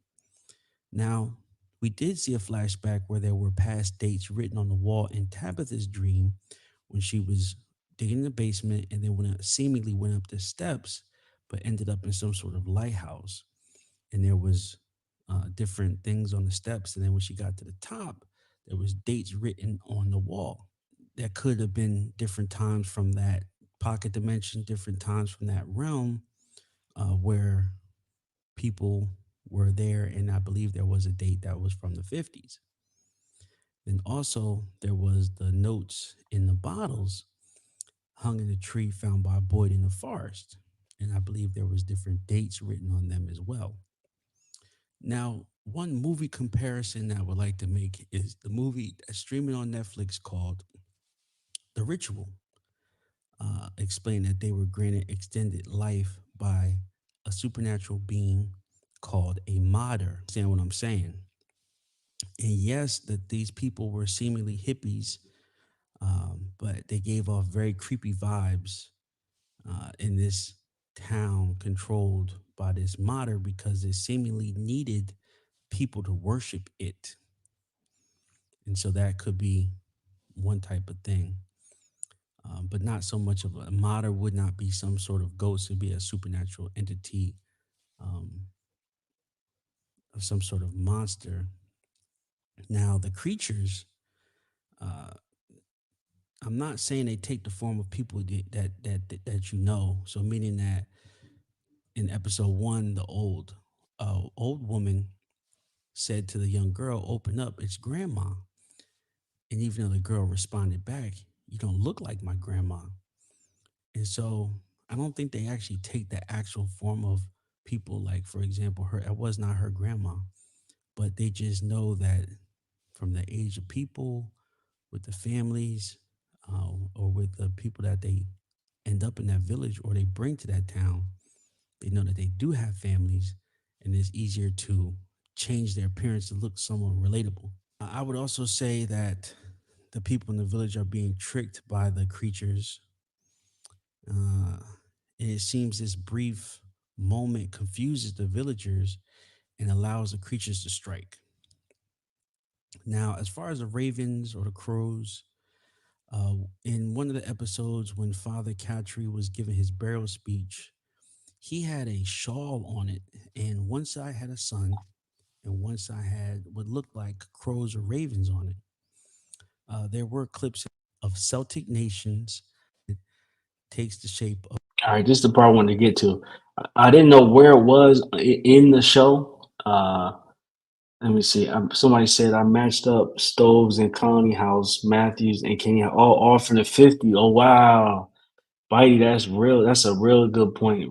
I believe the houses and stuff is all mixed match, right? The houses are some. I think Colony House is like Victorian. The house that Tins in is like I don't know mid century. I don't know. It's all different types of homes, from the clinic to school to all those different buildings to the post office. Like they're all from different eras. But yeah, that's a good that was a good find that those stoves match up.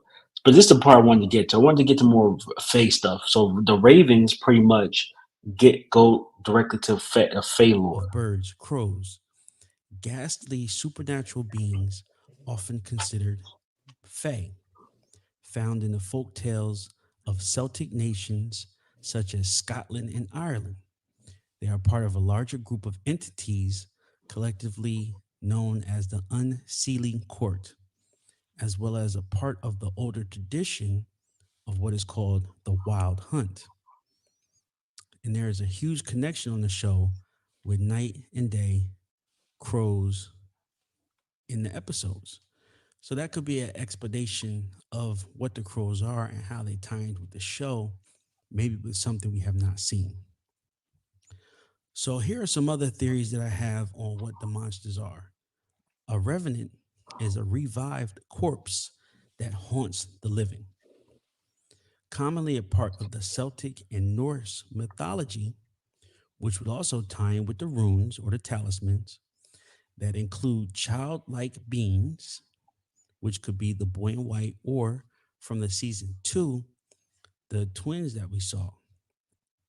The forms of revenant can also be vampires. The next thing that we think that the theories the monsters could be is what is called a druger. A druger is a revived creature that lives underground and is immune to traditional weapons like guns. We did see Kenny shoot one of the monsters, and it didn't look, he hit him in the shoulder, but it didn't look like blood that came out. It kind of was a puff of smoke and kind of looked like dust, right? So these could be, like I said, revived creatures. They don't have any blood in them, and weapons don't work on them. We also saw Boyd shoot one of the creatures when Father Khatri got slashed and killed. There was no body of a creature after that, and I believe he let off two or three shots. So that is another example of what the creatures could be. The third and most popular Reddit theory is that the creatures are slow, spelled Slaugh. I do believe that the writers, when they wrote the show, threw around a couple of ideas and combined a couple of myths from a couple of different stories: the Nordic, the Gaelic, Celtic, Wicker, pagan, and the slow seems to be a Scottish Gaelic folklore that also ties in with the room. Honestly, don't know what the monsters are. And at one point, like I said, I thought they were vampires. But at one point, I did think they were vampires. And like more like the vampires in 30 Days of Night, which if you're familiar with Boyd, the main character from Harold Perneau, he did star in part 2 of 30 Days of Night, uh, called 30 Days of Night, Dark Days. And also he was in Z Nation. So this is a one myth that could be closer to the truth. So what is a slow? Google says that they're ghostly, supernatural beings, often considered fae. Now that word came up before when I was talking about the crows and the ravens, and how the symbolism is ghostly, supernatural beings, often considered fae. And now we're looking at the slow, who are also considered fae, found in the folk tales of Celtic nations such as Scotland and Ireland. So I did watch a from behind the scene clip, and one of the cast members said the monsters changed the people they think they would recognize. And so that is also a power of the slow. Yeah, so I mean, it's still undetermined, what the heck these things are as far as the creatures. But I believe we're getting close on some of the information, right? I do think that it's more Fey than what we know. I do think it's Fey, and I do think it ties in with Nordic, you know, uh, theories on whether it's has something to do with the symbols, the runes, or has something to do with creatures and running water. Like I think a lot, it seems to be the majority of the things that restrict these or way that they move leads to that direction. Let's get into some other theories. I feel like I've been trying to go over those. Let's get into some other theories. Let's get into I did the dogs. Let's do the jukebox. Yeah, I talked about this jukebox. Arby's is So I believe that we've seen the jukebox just play for randomly for no reason, and there has to be something more to it. So let's watch this. The Jukebox. On the show From, music plays a big part of the show with foreshadowing and great connections to plot, whether it's segueing into a scene or highlighting a tense moment. The jukebox is a fixture in the diner at key information scenes that replayed out around it, with the jukebox being a central background figure in those scenes. Of course, like anything else in Fromville, there are eerie moments and mysticism surrounding the jukebox, from playing on its own to seemingly connecting with songs related to specific characters' pasts. Hello from fans. In this episode, we are looking into the jukebox and what role and connection it plays in the town of Fromville. This 1950 to 1960 jukebox sits on the tables in the 1950 style diner, and depending on which scene or moment, it either flickers while residents are talking, playing significant songs from their cloudy past, or providing a character with a sign they needed. It's almost as if it's trying to say something, or playing a song from a character's past that had significant meaning in their lives. Each song is played on its own and is never selected by the people at the table at that moment. In key scenes like this, fans knew something mysterious was going on with the jukebox.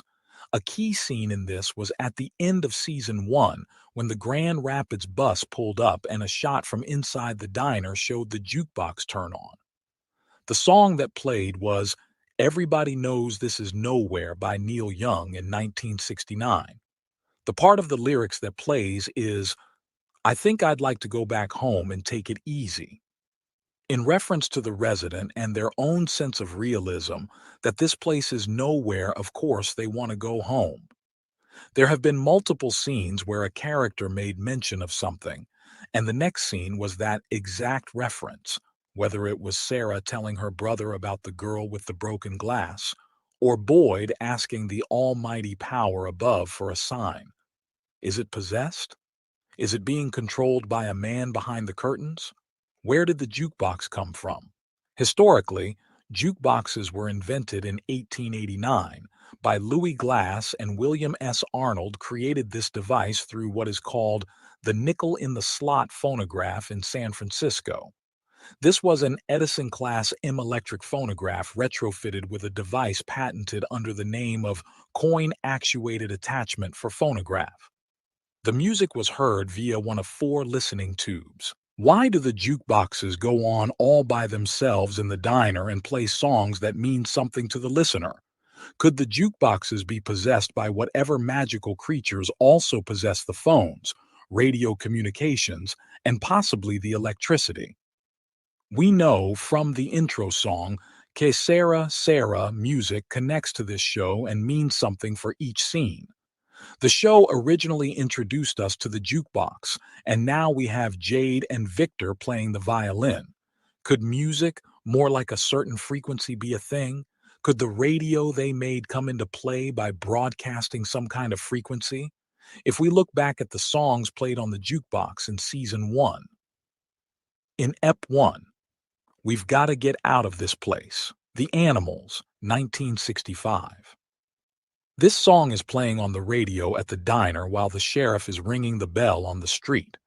In Ep 3, If It Be Your Will, The Webb Sisters, 2009, original song by Leonard Cohen, 1984. The song plays on the radio at the diner. The Matthews family moves into the townhouse except for Julie, who goes to the Colony House.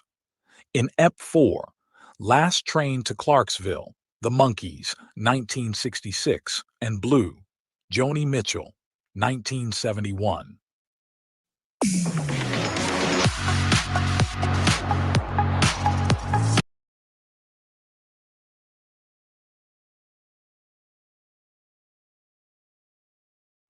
See, I felt like the jukebox was pretty deep, right? Just from the way it was playing and from some of the songs. So I tried to do my best to get as much information I could about the jukebox because I mean it obviously is evil. I mean, we see that of course, just like this, it's around every conversation. I mean, could be a listening device, and it seems to play certain songs at certain times. Like we heard it play if I had a boat, we heard it play well, we saw it play in the season 3 trailer, and we saw, just how crazy it was when how upset Kenny got, when it started playing. But yeah, I mean, I think I also put in this video that it might have something more to do with electricity, and that's what we were trying to figure out. At this point, watching it season 1, we didn't know where the electricity was coming from, and so I believe in the next part was trying to connect with the electricity kind of is the music controlling the people? Is there some sort of mind control going on here? That's what I was Electricity trying to get isn't at. what we consider real, but somehow all the electricity items work, including the jukebox. Yes, the songs are real songs by real artists, but investigative fans believe this isn't a coincidence.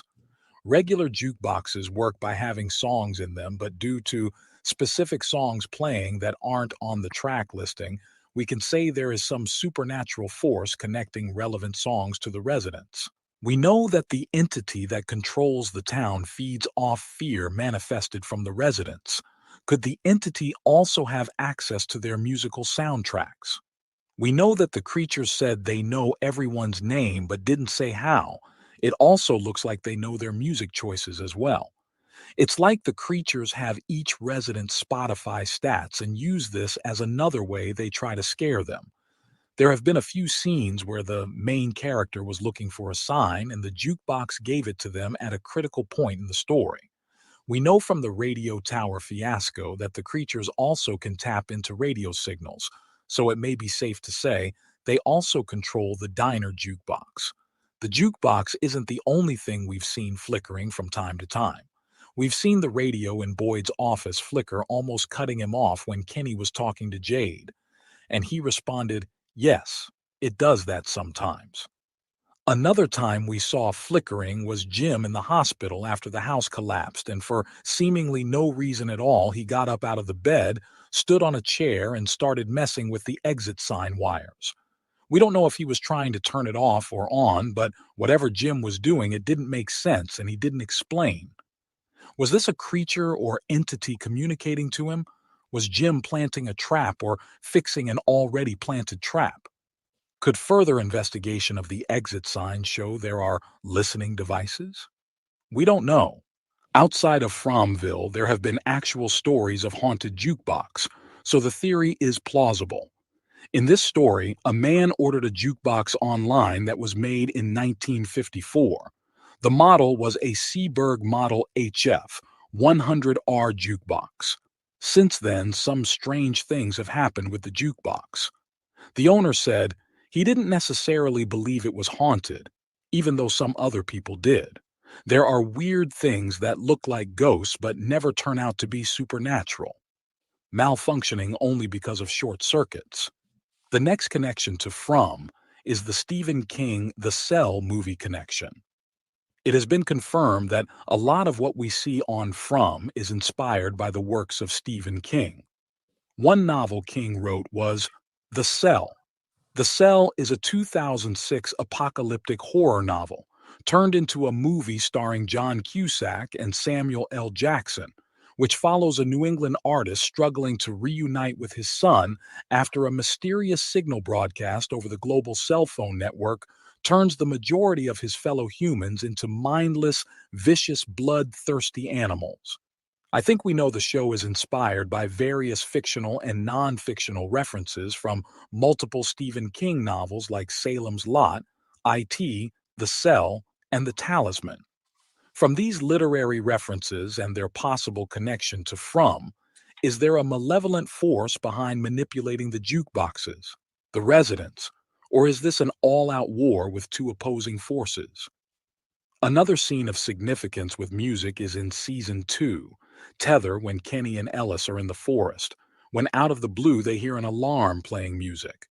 As they walk over to investigate, they find Kelly, one of the new arrivals from the Grand Rapids bus. This scene shows that the monster used her phone alarm to go off to notify the residents she was there. The alarm seems to be set specifically for that time when Kenny and Ellis would be close by to hear it.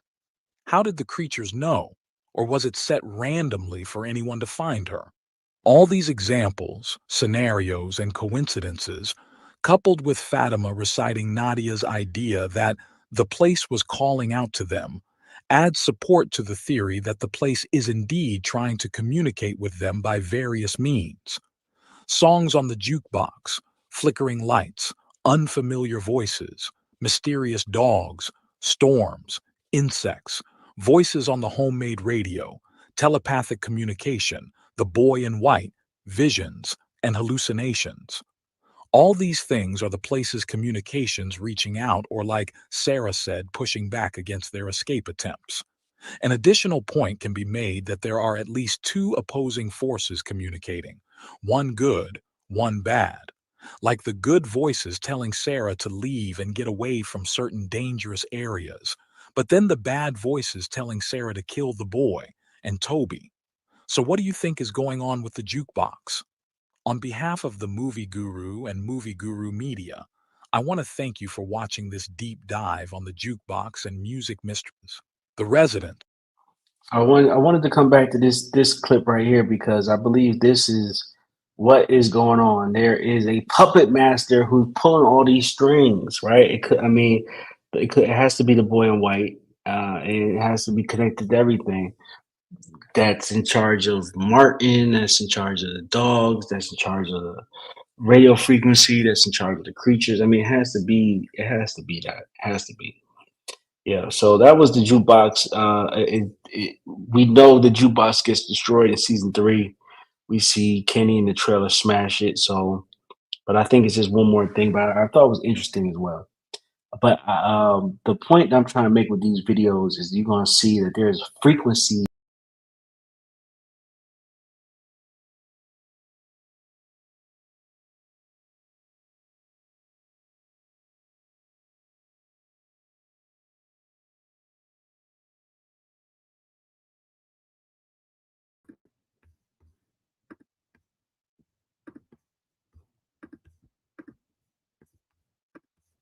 Yeah, so sorry about that, guys. But yeah, you'll see that there's frequencies that come into play, and so that was the radio. That was the radio.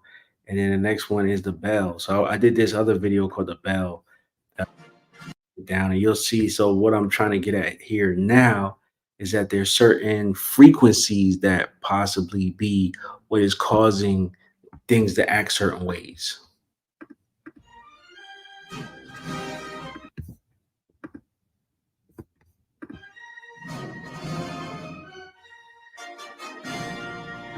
Indicates a change in the fabric of the universe. And right in our face, from the very first scene, the bell. Every time a bell rings, it indicates a change in the fabric of the universe. And right in our face, from the very first So this is the scene, bell there is video. a possibility the key to this universe was there. The bell. What if the bell and the sound of the frequency has something to do with what's going on in From? The bell is used by Sheriff Boyd to alert the residents that night is coming and they need to prepare to lock in. What if the ringing of the bell is what's causing the residents to react to this place? Hello from fans. In this episode, we are going to explore the sheriff's bell as possibly being an instrument of hypnotism that can possibly have some unknown effect on the town. When a bell is struck, it becomes an idiophone percussion instrument. An idiophone includes melody, harmony, rhythm, etc., and are based on scales spanning an octave. It was discovered by Pythagoras, a Greek philosopher, that the note an octave higher than another has a frequency twice high. Most bells have the shape of a hollow cup that, when struck, vibrates in a single strong strike tone, with its sides forming an efficient resonator. The study of sound perception is called psychoacoustics. Hearing is not a purely mechanical phenomenon of wave propagation and air pressure vibration, but is also a sensory and perceptual event, meaning music can cause B to feel things. In a physical sense, sound that we hear is a mechanical wave. The use of bells is found in many religions, including Wicca, Buddhism, Hinduism, Japanese Shinto, and many sects of Christianity. While the purpose and meaning of bells varies, it's generally recognized that the ringing of a bell communicates a message of some kind, whether to participants in the religion or to entities in the spirit world. Witches use what some people refer to as a witch's bell to distinguish it from bells used for other purposes. In ritual, the bell may be used to invoke the goddess and/or the elements. It can also be used to mark different sections of a longer ritual, such as the end of invocations and the beginning of the main body of the ritual. So, Boyd ringing the bell could be the start or continuation of the spell that causes them to see the creatures or activate them. Using a bell to hypnotize someone is scientifically proven to be possible. Hypnosis is a complex psychological phenomenon that involves inducing a trance-like state of focused attention and heightened suggestibility for manipulation or control.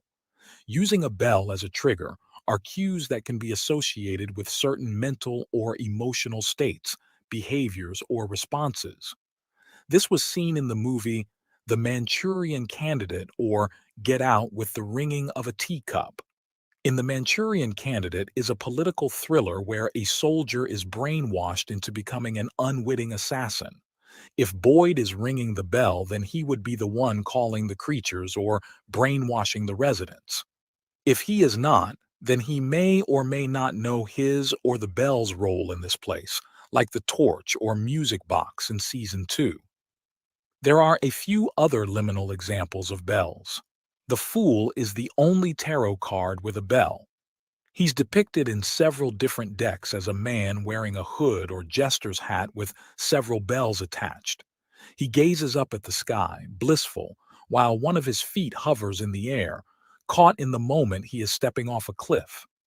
With a foot in each world, he is a representation of the liminal. This character can be referenced to Boyd. He represents the leap into the unknown, the end of one journey and the beginning of another. He's also considered the beginning and the end of the major arcana. This echoes the liminal nature and change associated with the bell. Similar to the fool, the court jester is another archetype associated with bells, usually on their hats. Their message is what you see is not what it seems. Jesters follow a different set of rules than everyone else. It's almost as if they are not of this world.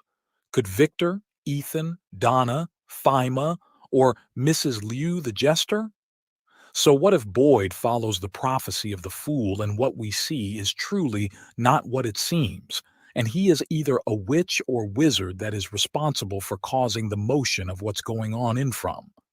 Following Jim's theory that this place is an experiment, during his time in the military, he could have been on the government team that set up this experiment, let it run, and his ultimate retirement was to leave the military but go to a place where he could survive.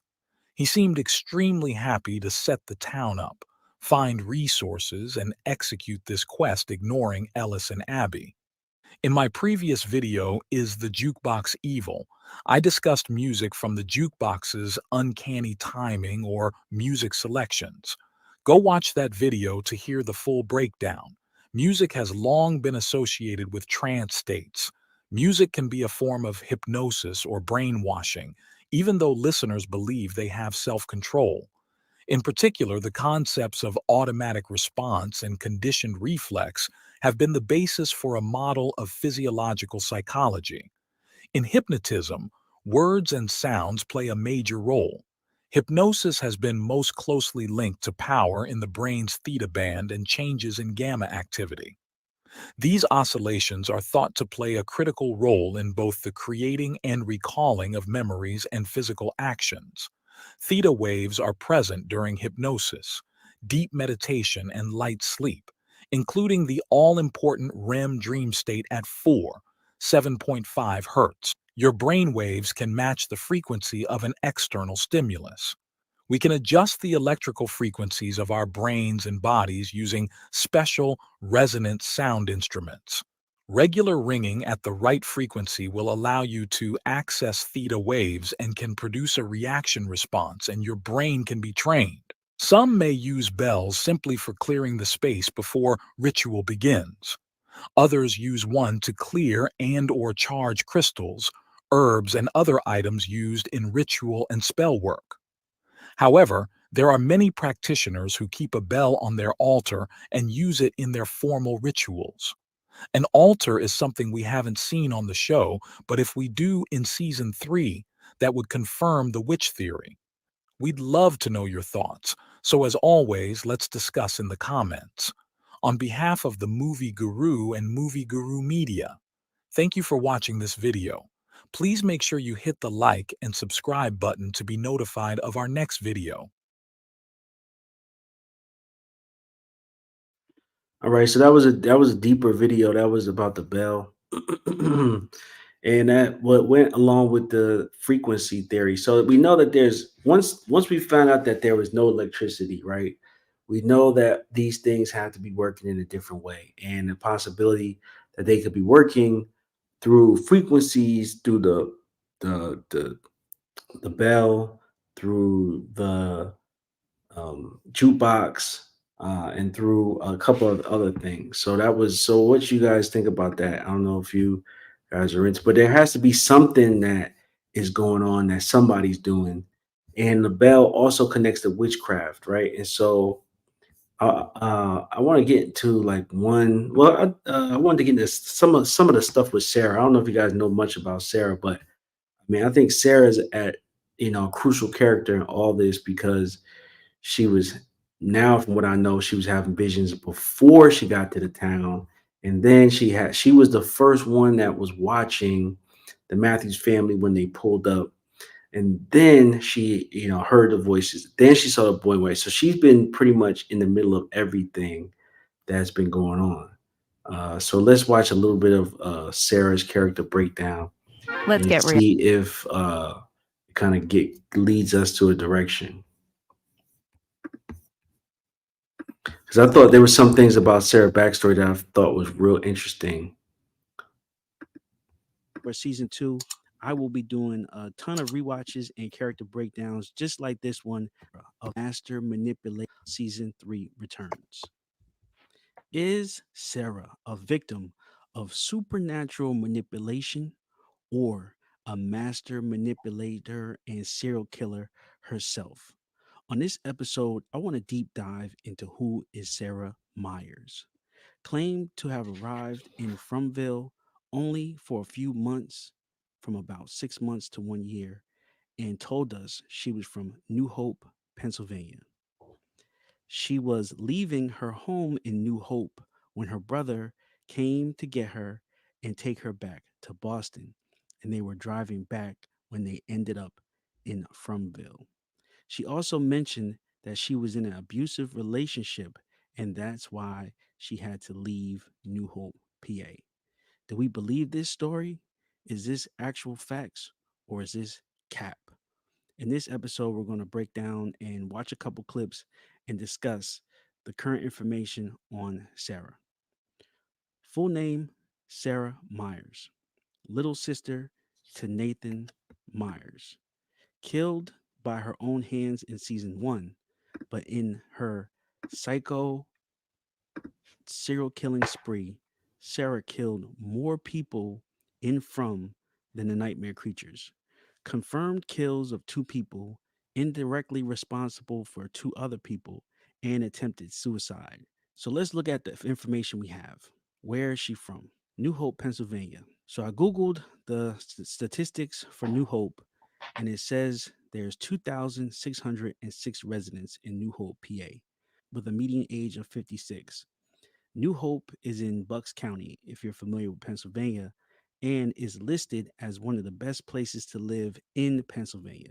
It says New Hope offers residents a dense suburban feel, and most residents own their own homes.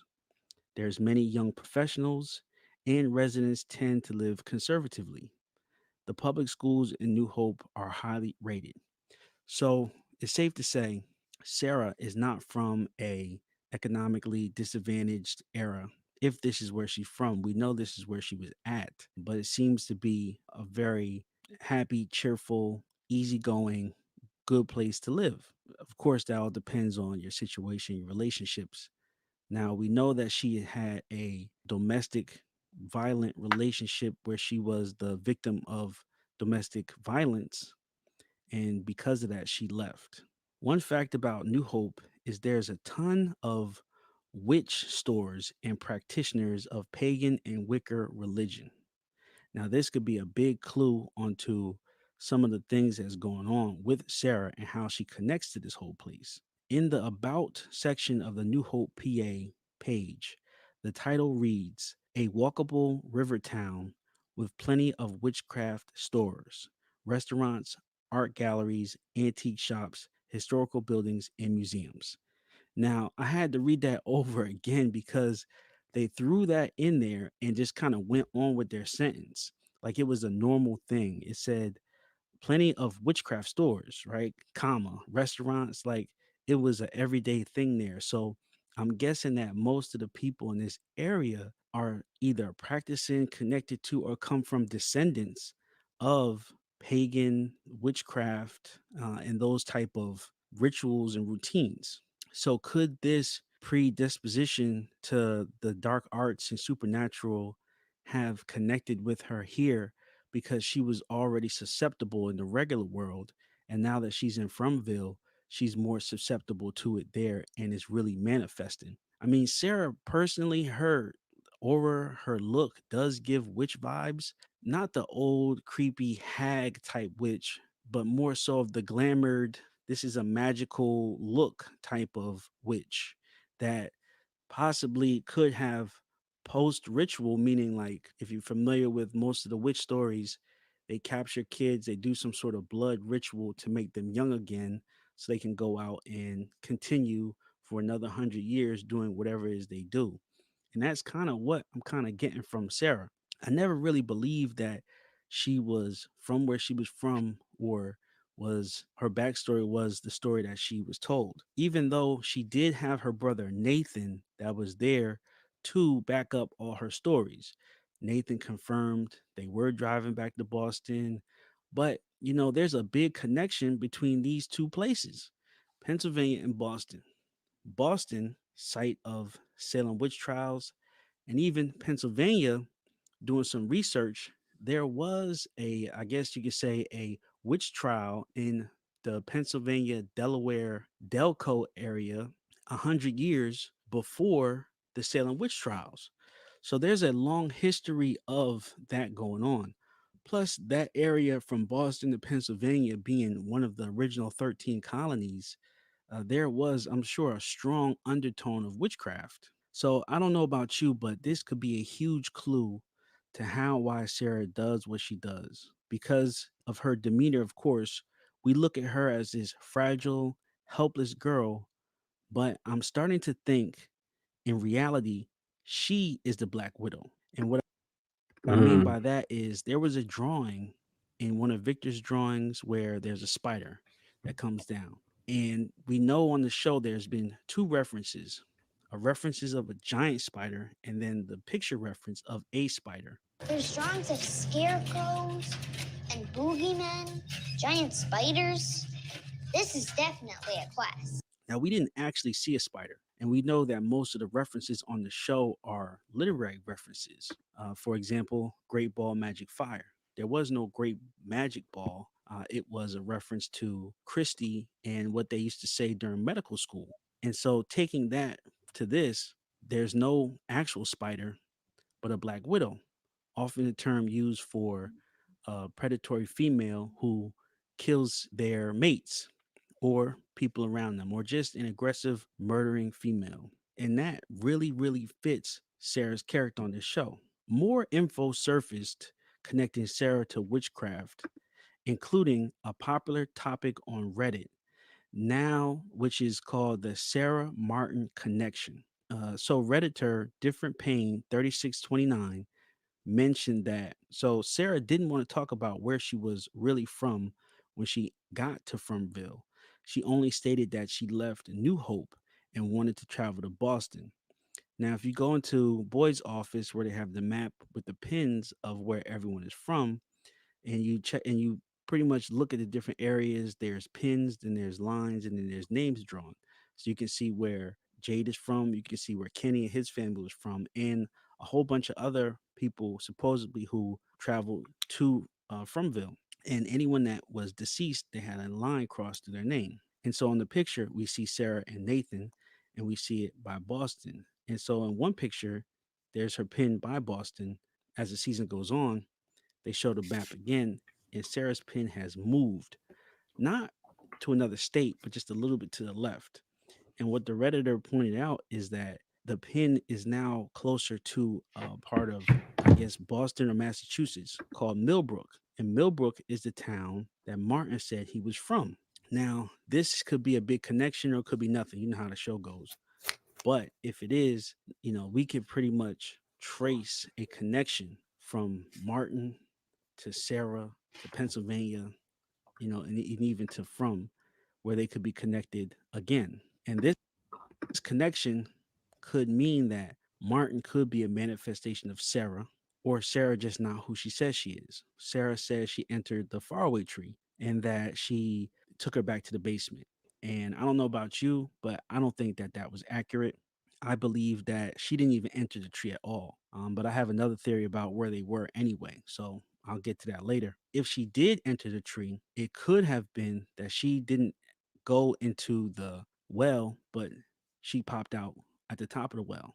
And she could have been the one that threw the rope down and then exited the basement, if that was a tower. But I guess we're assuming that that was a tower. If she's working with Martin or the boy in white, who could be the same person, Sarah could be a manifestation of them as well.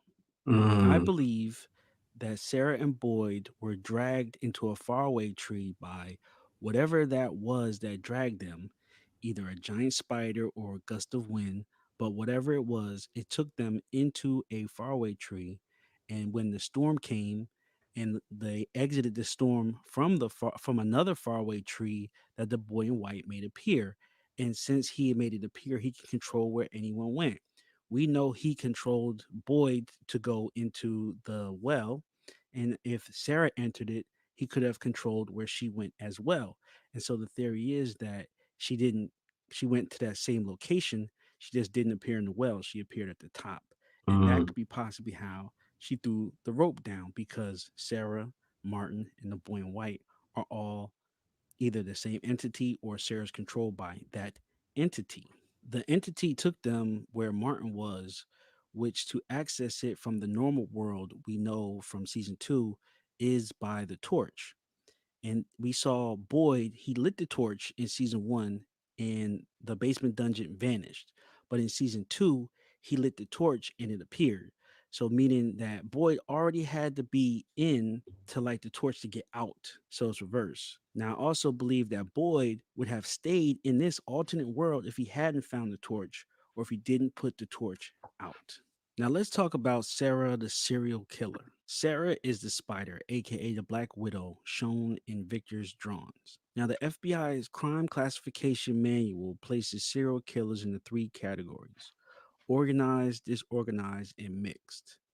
Many contemporary personality psychologists believe that there are five basic dimensions of personality, often referred to as the Big Five personality traits. These are extroversion, agreeableness, openness, conscientious, and neuroticism. Now, neuroticism is a trait that reflects a person's level of emotional stability. It is often defined as a negative personality trait involving negative emotions, poor self regulation, defined as an inability to manage urges, trouble dealing with stress, a strong reaction to perceived threats, and the tendency to complain. Further breakdown of this explains that neuroticism can become a crash and burn dynamic. Further breakdown of this explains that neuroticism can become a crash and burn dynamic, where negative beliefs about yourself. all right. Well, I mean, I think we get the point that Sarah is messed up and that she's neurotic, right? But I think that the good point was that I hit there was that it is a possibility that Sarah is the same entity or working for the entity as Martin. And so I think that was an interesting connection that we have, meaning that Sarah being from the same town that Martin said he was from, and that's her. If she did go into the faraway tree, she was teleported to the top, and that she was the one who threw rope down and just left. So I don't know, but I thought that was just a good point to point out about Sarah. So I went through a couple of videos. I looked at some of my early theories, and we got one more day, y'all, until From comes out. Meaning we got Saturday, and then after Saturday it's Sunday, and then From will come back out. So there's a couple more videos. I'll save them for tomorrow. We've been on here for a little while, and I'm very thankful for everybody that is on this stream. And everybody, make sure you guys like and subscribe. Like I said, Sunday we are going to have the trivia. And oh, I said I was going to show some of those season 3 unreleased pictures. So here we go, y'all. If y'all want to check these out, so I did when the trailer first came out, it was edited in a different way, so I reversed it. And one of the things I did say was that they were going to pick up with Tabitha in the hospital, and here we are. We see she's in the hospital, right? We see her in the hospital, and we don't see anything different. It's the same thing. But here in this scene, we see that she leaves the hospital. 100%, she leaves, right? And I thought this was an interesting thing up here was that the floor that she was on was 12. I don't know if you guys remember, but there was a couple of theories out there about the relevance of number 12 in this in this show, right? Meaning that when Jim was trying to figure out and he was writing on the wall, it said that Tabitha asked Jim, did he figure it out? He said the answer was 12. And then if you remember, there's 12 characters, there's 12 buildings, there's 12 talismans. And then there was a theory early from Robert Saunders. He said that, 12 characters with 11 letters in the name and 22 characters with double letters. So there's a lot of numerology on this show. And I believe 12 is a reoccurring symbol. Man, this was a scene. I don't know if you guys have seen this yet, but it looks like Jade has moved on from the symbol and is now into something else. I really can't tell what he's into, but he's got something up on his wall, and he seems to be trying to pretty much put the strings together. String theory. Looks like Jim and Kenny go into the village, and looks like we see the village is empty, right? I mean, a lot of people trying to figure out what was going on with the village. Was it occupied? Did somebody live there? Did the creatures live there? Whatever. Was this a third group? I think we know that it was not. It was not a third group. Looks like Tabitha found the address to Victor's home in the lunchbox. And this is why I was saying the 1597 is a Fibonacci number. So it's pretty much telling us that she's going in a circle. Elgin seems to be still haunted by the kimono banshee woman. Tabitha makes a phone call, and we assume that at this point she is calling Jim. So we think now at this point, Tabitha is Tabitha is the one who calls on the phone. And then there we got Miss Lou, Mama Lou. We got Tien Chen, all smiles. Looks like she's bringing a box of something to Kenny. It looks like she may be giving this to them before they leave. And then, so if we go back, Tabitha on the phone. We got Elgin. We got how Tabitha finds Victor's dad. We got the village is actually empty. We got Jade looking for some more clues other than the symbol. We got Tabitha leading the hospital. And I told you that the thing that gave it away is the 12, right? I told you 12 is a reoccurring number that we see on this show. And we got Tabitha waking up in the hospital. Now look, this last slide is a total spoiler. And so if you guys do not want to see this spoiler, I recommend that you either look away or you guys can jump off stream for a second. But this is a total spoiler, and I don't know if everybody does not want to be spoiled. So I'll give you guys a second. But if you guys are ready, let me hear something in the chat. Say, okay, you're ready if you're ready in the chat.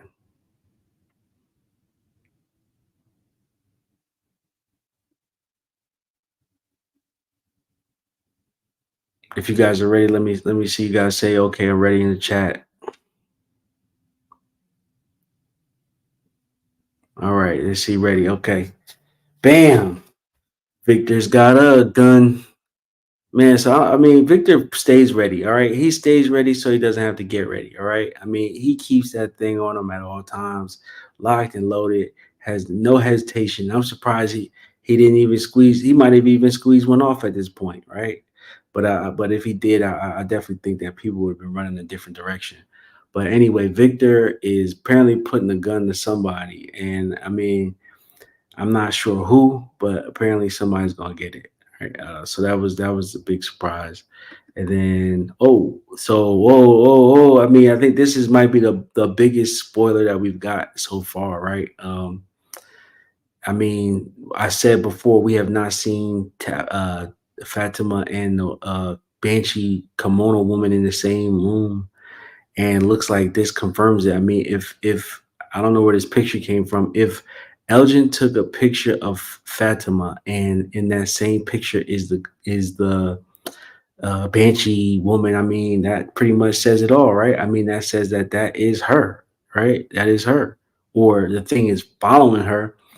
And I said before, if we haven't seen them in the same room, so we can't say they're not the same person, right? But it might be the opposite. We might have seen them in the same room. So in this picture, I think proves it. So yeah, make sure you guys like and subscribe. This is exclusive stuff, you guys. I don't think anybody else has any of this stuff. So make sure you guys are dropping likes and subscribing. Because like I said, streaming tomorrow. And then also on Sunday, we're bringing back the From Trivia. And so, I mean, look, it looks like, man, there's a whole arc going on with Elgin and the princess.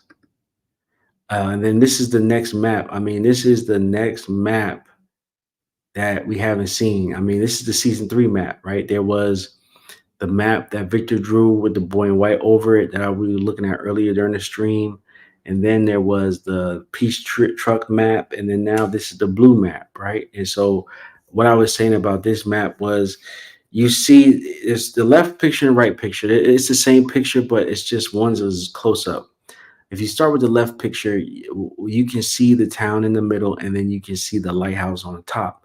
So that I said earlier, that lets you know that you can get to the lighthouse without having to go through the tree, because we only seen Tabitha get to the lighthouse through the tree, and we heard Victor tell Tabitha that his mom went through the tree to go save the kids in the tower, but she didn't walk, so he took the tree. So now we know that if we see them on the map, that they're possibly in the same place, that they can get to the lighthouse without having to go through the tree.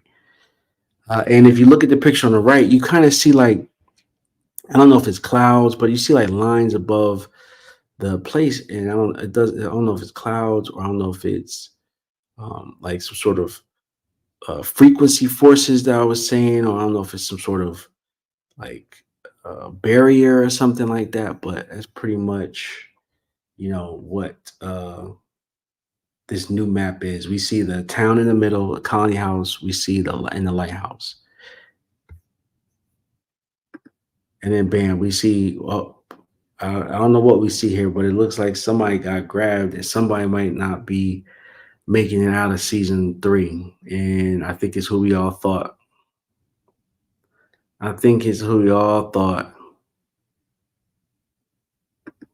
So yeah, I mean, so these are just some stills that I have from the show, and I believe that season 3 is going to be the best one. The production looks to be stepped up. The storyline seems well developed, and I think it's going to be great. So, man, I hope you guys appreciate the stream. We've been doing this for almost 3 hours. I appreciate everybody for taking the time out there at night. It's Friday night. So, look, make sure you guys like and make sure you guys subscribe. I'm going to be going live again tomorrow to go over some more videos and talk about some other theories. I hope you guys got some new opinions and got some new theories from stuff I talked about. And of course, these are just theories, and I'm not saying any of this stuff is right, but we're trying to figure this out just like everybody else. And so if you guys got any theories, please tag me. Please email me at the Movie Guru Podcast at Gmail, and we can talk about it. So I appreciate you guys, and I will catch you guys on next stream. So thank you guys.